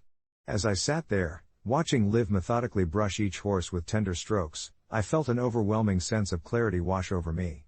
The sun kissed the horizon, casting warm hues over the pasture and illuminating the imperfections on our little homestead. Each broken fence post, each patch of wildflowers spilling over the edges reminded me that life itself isn't meant to be immaculate. I took another slow sip of my tea, letting its warmth seep through my fingers. It wasn't just about the vet bill anymore, it was about the lessons we often overlook when wrapped up in our frustrations. Liv might not have understood the intricacies of horse breeding, and I was once that naive too, chasing dreams with little comprehension of the weight they carried. Maybe her audacity came from a place of wonder, in wanting to connect with the horses the same way I did, a desire for closeness that I hadn't acknowledged until now. I remembered how I used to climb onto my childhood pony without a thought, dreaming of galloping free, completely unbothered by the complexities that came as we got older. The image of my little sister, wide-eyed and hopeful, trying to orchestrate her own version of magic between the horses tugged at my heartstrings. I thought of our conversations, the times we'd spoken past each other over petty squabbles. A breath of fresh air settled into my thoughts. Perhaps I had been too harsh, too quick to defend the reputation of my horses rather than embrace the sincerity of her intentions. The realization hit me that I had inadvertently shrouded her curiosity with anger, turning her unassuming questions into something heavy and laden with guilt.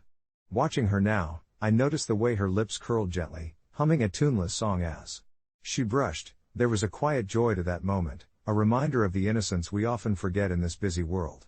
As she finished with one horse, she turned, and I caught her eye. For a moment, we exchanged an understanding smile, one that resonated louder than the silent echoes of our past miscommunications. I decided then that the time had come to change the narrative between us. After she finished with the horses, I set my tea down, absorbing the tranquility of the moment, and called out to her. "Hey Liv, wanna help me with the draft horses feed?" I asked, my voice light, inviting. There was a pause, a flicker of uncertainty in her eye, but then she nodded and brushed off her hands as she made her way over, that same spark of determination lighting her features. As we worked side by side, stirring the grains and chatting about the horses' behaviors, I felt the tension ease like a breeze clearing the winter air. It was in those simple exchanges, the laughter we shared while doing something mundane, that I learned how quickly we could bridge gaps with understanding. The vet bill, rather than the anchor weighing us down, had transformed into a compass, guiding us toward forging this newfound bond. Later that evening, as the stars began to twinkle against the twilight sky, I felt a soft warmth in my heart, a sense that we were finally on a journey together rather than as rivals in each other's lives. I wanted to hug her, to tell her how proud I was of her, and though it felt a little lopsided, I resolved to start anew. We were already plotting ways to improve the barn together, talking about equestrian lessons, the projects we could take on, and a possible trip to the local horse show next summer. Who knew Liv's venture into the world of horses could bloom into something so beautiful if only we kept nurturing it with patience and compassion. As I lay in bed that night, the sound of content horses softly neighing in the distance, I realized that family, like a good horse, might need trust, room to breathe, and a little grace. Perhaps the challenge was never about the vet bill at all, but about allowing ourselves the space to learn, grow, and certainly, love unconditionally. It was one of those sun-drenched Saturdays in May when everything seemed perfect for a celebration, the kind of day that whispered of new beginnings and the sweetness of life. My wife, Jenna, had spent weeks prepping for her baby shower, her excitement glowing in every corner of our home, from the pastel streamers that adorned the walls to the meticulously arranged table of treats that promised to entice the taste buds of our closest friends and family. I admired her enthusiasm as I bustled around, trying my best to help, albeit clumsily, while my mind was slightly occupied with worries of making everything go smoothly. However, beneath the surface of our seemingly perfect day lay the ripples of an impending conflict, namely my mother-in-law, Sylvia. She was that type of person who could suck all the joy out of a room with just a few careless comments, and I felt a tightening in my chest every time I thought of her arrival. You see, Sylvia and I had always struggled to understand each other. She had her ways, and I had mine, but today was about celebrating Jenna and our soon-to-arrive little one, and I was determined not to let her overshadow this important moment. When Sylvia finally walked through the door, the bright sunshine seemed to dim just a little as her presence filled the space with a sense of foreboding. Her eyes roamed the room, and it didn't take long for her to find something wrong. The tablecloth didn't match the theme, the cupcakes were too sweet, or perhaps, the baby blew a little too much air when I said it'd be appropriate to hand out pacifiers as favors. I could feel myself tense up with each comment that slipped from her lips, and while I was trying to support my wife, the tension was palpable. Then, 30 minutes into the festivities, the real disaster struck. Jenna was in the middle of a heartfelt speech, thanking everyone for their support, and suddenly Sylvia interrupted her in the most public of ways, launching into a tirade about how she believed that, according to family tradition, Jenna should be using a different name for the baby. I couldn't believe what I was hearing. This was not just a trivial issue, it was a special moment, and as I glanced at Jenna, her face fell, the excitement replaced with confusion and embarrassment. I felt a rush of protective anger surge through me. In that moment, all the pent-up frustration boiled to the surface. I stood up, my heart racing, and said in a voice that was steadier than I felt, "Sylvia, enough. This is not the time to bring that up." The room went silent, and I could feel everyone's eyes on us. Maybe I shouldn't have reacted so strongly, but seeing my wife's hurt face felt like a punch to the gut. I gestured toward the door, my voice firm. "If you can't be supportive, maybe you should step outside for a moment." I watched her face contort, the shock and disbelief evident, and for a split second, I questioned if I had crossed a line. Still, I remained resolute. Sylvia turned on her heel, storming out of the house with an offended huff, murmuring about how ungrateful we were. The aftermath was a swirl of emotions. Guests buzzed with a mix of surprise and awkward tension. Jenna looked crushed, and I felt a wave of guilt wash over me as I approached her, pulling her into a comforting embrace, wanting to reassure her that I only wanted to protect her happiness. To my relief, she surprised me by murmuring softly, "Thank you for standing up for me." It let a little light back into my heart, and as the celebrations continued, the atmosphere shifted slightly. Jenna's friends rallied around her, lifting her spirits with laughter and light-hearted games, and for a while, I allowed myself to revel in the moment, pushing aside the consequences of my earlier actions. But deep down, I wrestled with the thought of how I'd now probably solidified a rift between my wife and her mother. It was a bitter pill to swallow, and as an evening breeze drifted through our open windows, I felt torn between feeling protective of my wife and maintaining peace with Sylvia. In the days that followed, I found myself spiraling deeper into my thoughts. Sylvia called, demanding to talk, and I had to prepare myself for the confrontation that would follow. Surprisingly, when we sat down to speak, I was struck by her vulnerability. She opened up about feeling left out and the pressure of tradition weighing heavily on her shoulders. Through cautious conversation, I learned about her fears of losing her daughter to motherhood, a pain that resonated with me as I thought about my own parents' transition into grandparenthood. I realized I had acted out of impulse, but it didn't change the past. I still had a loving family that needed to find a compromise. Upon returning home, Jenna and I discussed the possibility of inviting her mother back over, trying to mend the torn fabric of our family before the baby arrived. And so it happened. A few weeks later, we hosted a small dinner, during which apologies were exchanged and an understanding was reached. Things certainly shifted, and they may not be ideal, but for now, we created harmony out of chaos, and I learned that sometimes, love requires a measure of patience and a willingness to listen. In retrospect, maybe I was the asshole for my instinctive reaction that day. Perhaps there were better ways to handle the situation without kicking my mother-in-law out. But I also didn't regret standing by my wife, fiercely protecting her in a moment of vulnerability. Family is messy, and though the road to reconciliation is ever evolving, I now know that sometimes you must navigate through the storm to reach the calm that follows. And every bit of our journey, the laughter, the tears, and the misunderstandings have taught us just how precious this new chapter in our lives truly is. As I sat on my bed that evening, shrouded in the soft glow of the bedside lamp, 1,000 thoughts swirled in my mind, each one heavier than the last. I had replayed that chaotic moment from the baby shower over and over like a broken record, searching for a sign that would confirm whether my instincts had led me right, or if I had truly crossed an unforgivable line. The laughter of our friends and family felt very distant now, fading like echoes in a cavern, replaced swiftly by the memory of my wife's tear-streaked face as she hurried into our bedroom to avoid any further conflict.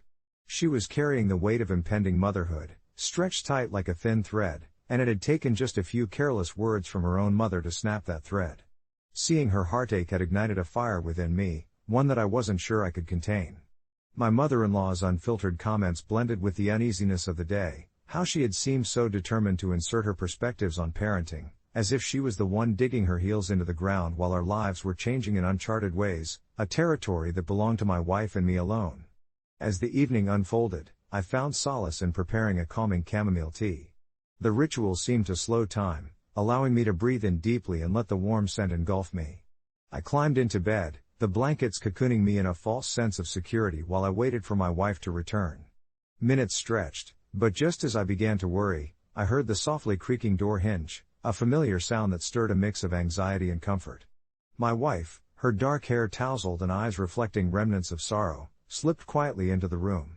She settled beside me, and at that moment, the world outside faded away. We sat in silence, the kind of silence that was both heavy and light, until she finally turned to me, her voice barely a whisper. "Did you really mean what you said?"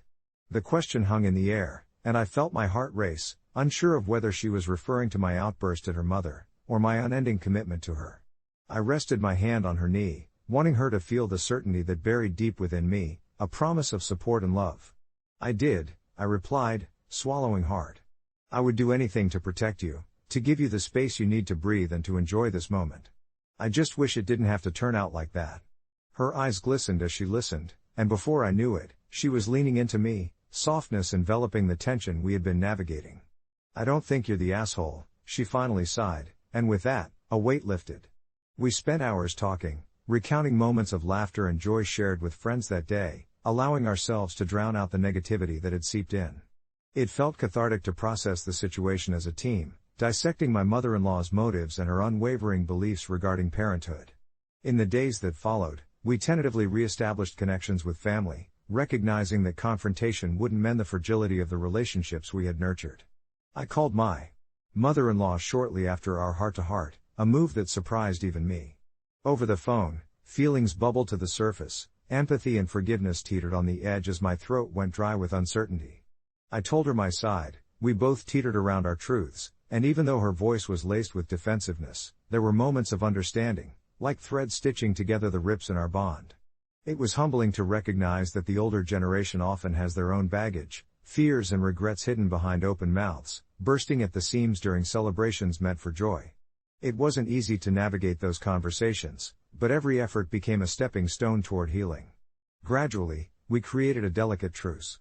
When the day of the baby's arrival came, weeks later, we stood together, hand in hand, in the delivery room, my wife exhibiting strength I had never witnessed. The moment she held our child for the first time, there were no words to describe the overwhelming rush of love and tenderness that enveloped us both. The air was heavy with realization. We weren't just welcoming a new member of our family, we were forging a deeper connection within our own little world, while learning how to coexist with those we hold dear, despite our differences. As we navigated through the chaos of new parenthood, family visits filled the days, and though at times, the air thickened with lingering tension, we remained vigilant, united in our commitment to each other's happiness. And perhaps that moment at the baby shower, messy as it had been, allowed us to find clarity in our approach to love, communication, and the intricate tapestry of family life. Months later, we embraced the chaotic beauty of parenthood, friends texting late into the night, laughter bouncing off the walls of our once quiet home. The lessons learned from that day remained etched in my heart. I no longer saw motherhood and family as simple constructs that existed in perfect harmony. No, it was a tumultuous sea that required navigating the waves of imperfections, one thoughtful action at a time. Looking back, I would never regret taking my wife's side that day, for it was in that instant I discovered the immeasurable depth of our love. And in the ebb and flow of family life, it became clear to me, as we rocked our newborn son to sleep, that it was well worth the storm I had waded through to find the calm that would follow. As the days turned into weeks following the baby shower incident, the emotional undertow still lingered, even amid the gentle joys of new parenthood. Our son, Caleb, brought enchanting smiles and moments of bliss I'd never foreseen, yet that single, charged moment with my mother-in-law felt like a weight clinging to my chest, an unwelcome cloud hovering over our sunlit days. My wife, Emma, had handled the fallout with such grace. She spoke to her mother multiple times, navigating an apology that I secretly hoped would bridge the gap in their relationship. Though I wanted so desperately to make things right, a quiet part of me felt that my actions were justified. Each time Emma picked up the phone to soothe her mother, I flashed back to that day, reliving my protective instincts, the icy chill of her words when she belittled Emma's fears about becoming a mother. It was uncharted territory for all of us.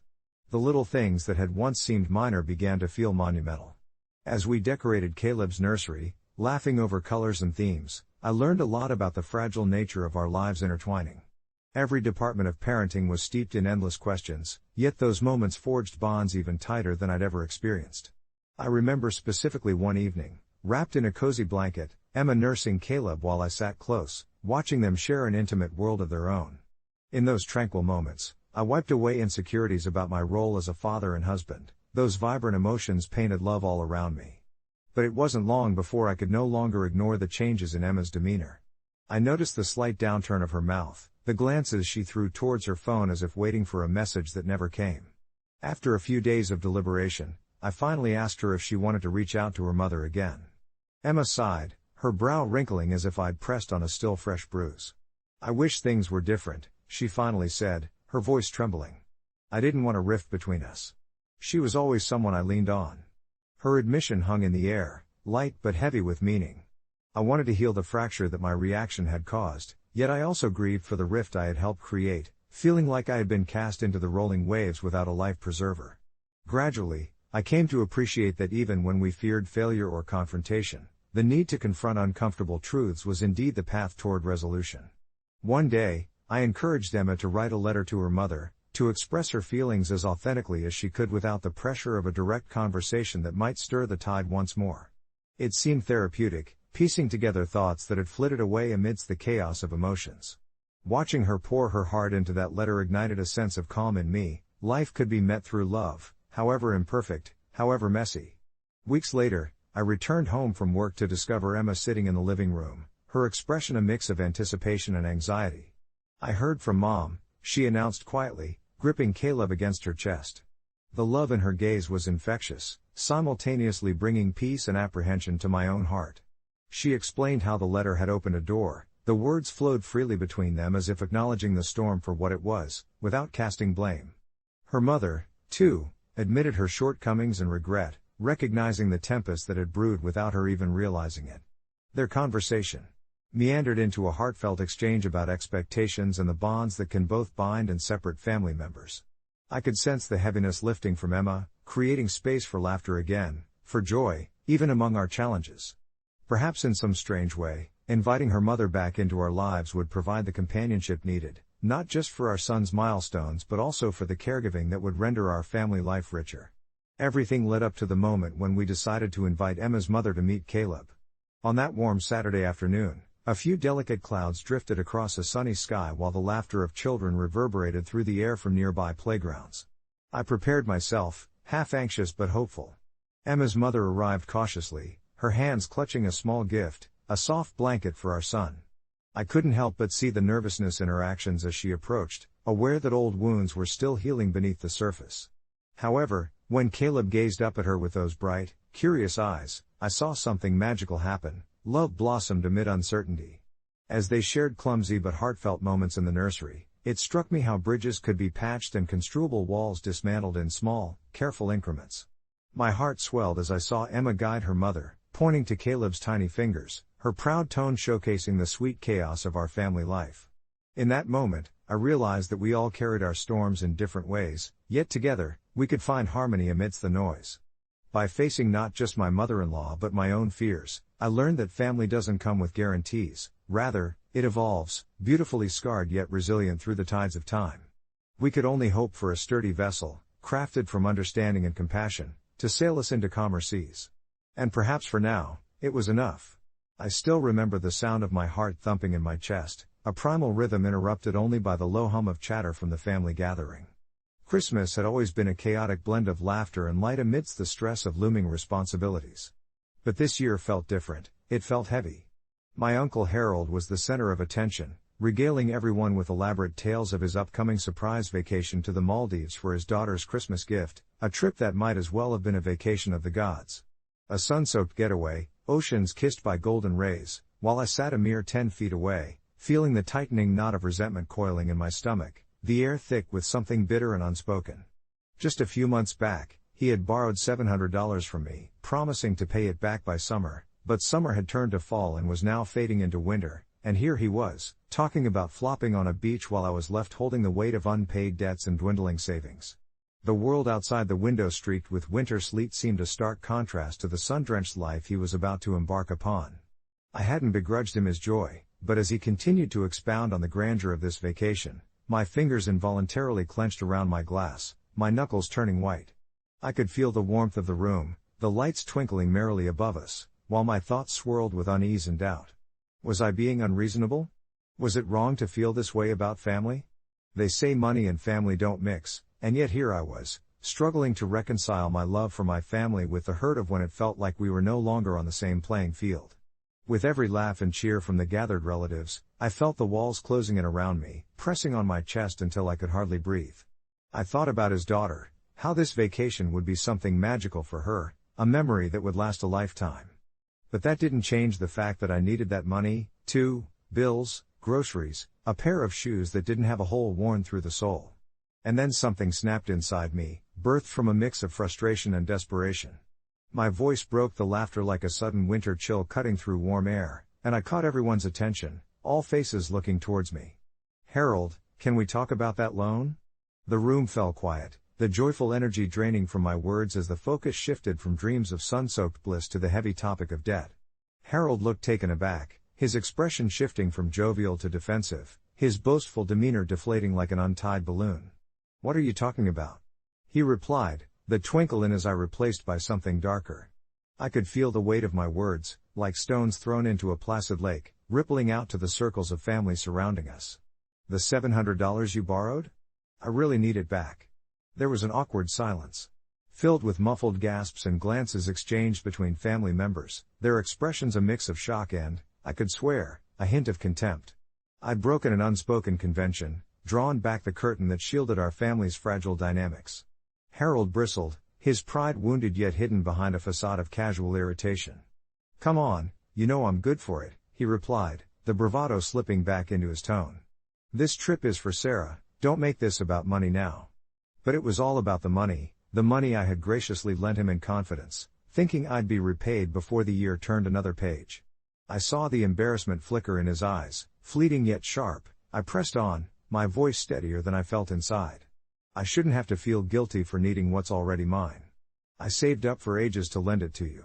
The conversation dwindled into muffled complaints from Harold and whispers from the other relatives. It was like watching a car crash in slow motion, unable to look away as the anger simmered beneath the surface. It felt excruciating yet liberating to have put it out there, a gaping wound laid bare that couldn't be sewn shut.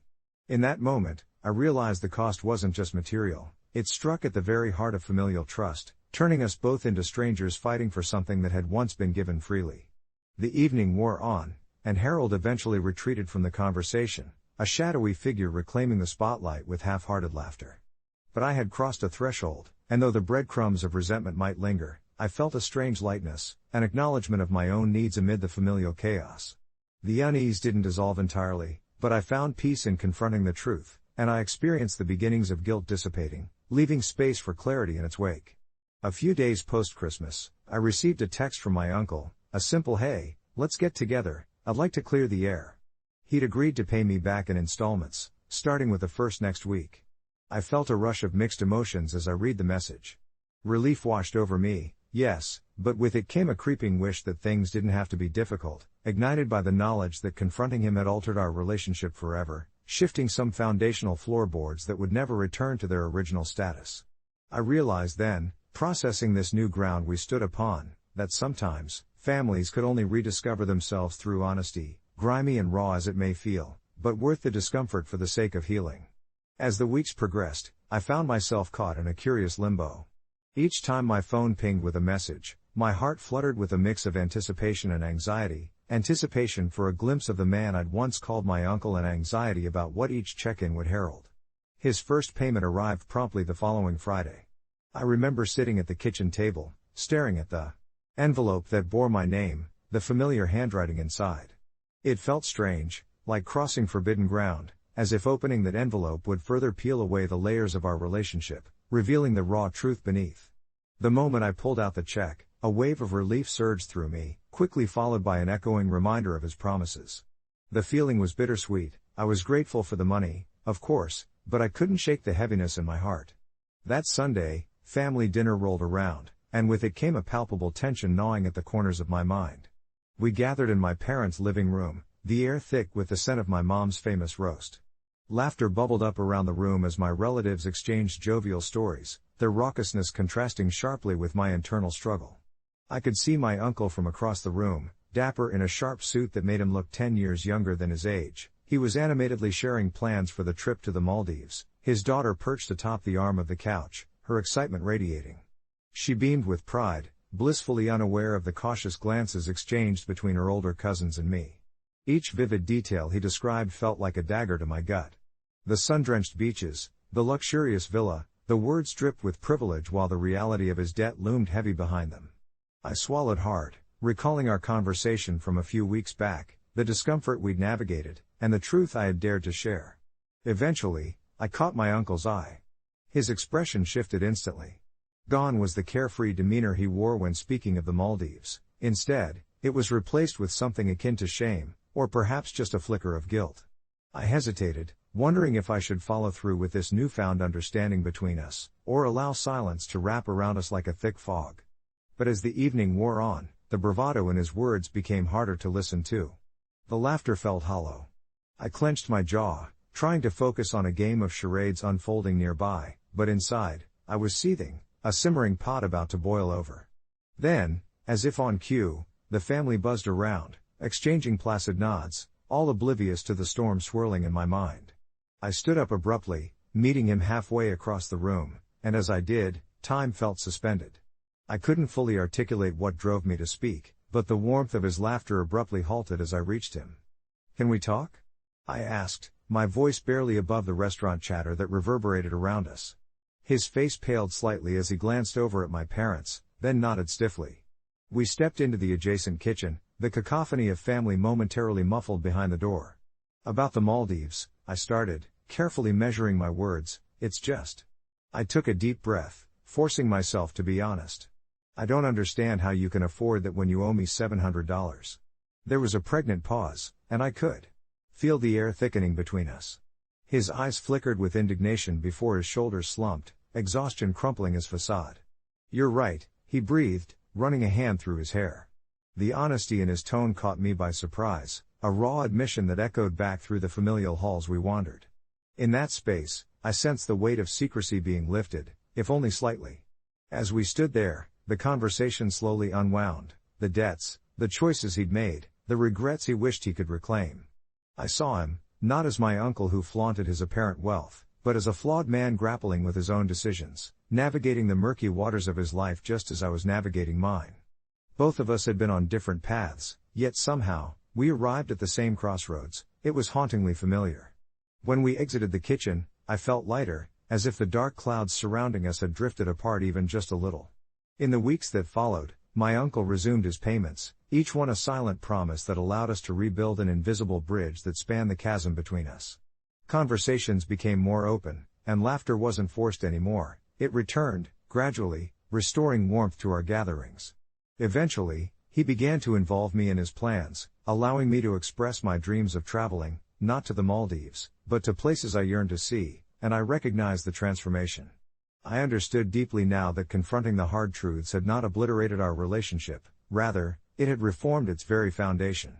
As Christmas approached, I found myself wondering more and more about the nature of family, the enduring bonds that tied us to one another, for better and for worse.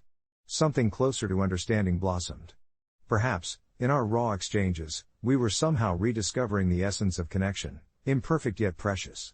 Then, one cold winter evening, as snow blanketed the streets outside and the warmth of the season settled in our home, I received another tantalizing message from him, one that read simply, "Let's plan a family trip together next year, somewhere we can all go." It felt like an invitation to venture forth into unknown territory, and to that, I found myself wholeheartedly saying yes, feeling the comfort of adventure awaiting us, perhaps captured in the warmth of honesty instead of the weight of pretense. As I read his message, a rush of excitement coursed through me, merging with the ghosts of my earlier uncertainty. The thought of a family trip was exhilarating, like the first breath of fresh air after being inside on a stuffy day. I imagined us laughing together, making new memories, and perhaps even healing some of the rifts that had widened in our conversations. I envisioned sandy beaches and lush landscapes, places where we could leave behind the heaviness of family dynamics and indulge in pure joy, if only for a while. Nestled in the corner of my living room, with the faint smell of pine wafting from our modest Christmas tree, I couldn't suppress a smile. My heart swelled at the thought of reconciliation, of letting go of past grievances and embracing what lay ahead. In the following days leading up to the holidays, our conversations took on a newfound lightness. He opened up about his life in ways I hadn't expected, his struggles at work and the weight of being the family's financial provider. It felt surreal, sharing laughter about his daughter's seemingly endless wish list while in his shadow lay the burden of the previous debts and disappointments we had navigated. I caught myself thinking about how daunting the prospect of taking my family on a shared journey had once seemed, overshadowed by prior confrontations. Yet, here we were, mapping out a future that sparkled with possibilities. As we began planning the trip, each message exchanged felt like stitches weaving the fabric of our connection tighter. We explored myriad destinations, from tropical paradises to mountain retreats. My uncle's daughter chimed in with her ideas, and so too did my siblings, each contributing their wishes and hopes for this journey. There was something wonderfully liberating about immersing ourselves in a collective dream, a shared experience that bound us together through laughter and imagination rather than the weight of expectation or disappointment. The past, with all its burdens, faded into the background for those fleeting moments, and the prospect of adventure glimmered ahead like glistening snow under the winter sun. However, as the planning intensified, I found myself grappling with another wave of emotions. The shadow of my uncle's debt lingered in the back of my mind, creeping in like a winter chill despite the warmth of our newfound camaraderie. Would I be able to fully embrace this trip, carefree and lighthearted, knowing he still owed me? A part of me wanted to push the thought aside, to submerge the nagging feeling in a tidal wave of optimism, while another urged me to confront this lingering discomfort. I reasoned with myself that perhaps this is what forgiveness looked like, the conscious choice to move forward despite unresolved tensions, to embrace joy while still holding space for the healing that needed to occur. The weeks rolled on, and soon enough, the trip was finalized. We had settled on a tropical island with golden beaches and azure waters. As Christmas approached, I felt more connected with my family than I had in years, every message imbued with the fragility and strength of our shared journey. But the night before our departure, while bustling to pack, an unexpected reminder hit me when I stumbled across a handwritten note my uncle had sent long ago, the one where he'd promised to repay the debt. It was a small piece of paper with irregular handwriting, like a phantom drifting through my memories, a promise made during a time when things felt lighter, when the looming shadow of financial stress hadn't yet clouded our Interactions. In that moment, all my emotional progress felt attacked. Conflicted by the weight of my own conscience, I decided to send him a simple text, an olive branch submerged in vulnerability. I'm genuinely excited for the trip, but I can't shake the feeling about the debt. He replied instantly, let's discuss it when we're away. I want to enjoy this break with you. Deep down, I appreciated his resolve to prioritize positivity over doubt, yet the flicker of unease within me charged the air like static electricity. As we arrived at the island, every moment was filled with laughter and light, the seashells sharp against our footprints in the sand. My uncle appeared to be genuinely enjoying precious time with his daughter, capturing memories in photographs that would surely warm our hearts in years to come, while I felt the shift within myself, an acceptance of the messiness of family. Yet, the acknowledgement of debts unresolved lingered, almost like a character in its own right, standing just outside the joyous frame of our vacation. I realized then how complicated it is to straddle the line between past pain and present joy, between memories that bind us and those that wound us. On the last evening of our trip, as the sun sank beneath the horizon, painting the sky in hues of orange and lavender, I knew I had to confront my uncle once more, my heart heavy but resolution firm. We strolled along the beach, the waves caressing our ankles, making the moment feel surreal. As the sky faded to twilight, I turned to him, prepared for the delicate balance of honesty and hope I had carried from home. It's been an incredible trip, but we need to talk about some things when we return, I began, about the debt. I want us both to feel free moving forward. He looked at me, eyes reflecting the fading sun, and sighed warmly as he nodded, granting me a sense of relief as the uncertain weight began to lift. Reflecting on it, I realized there might never be a perfect time to confront issues that cling to family dynamics like sea salt in air, and while the elements of debt still hung, our shared joy illuminated so much more.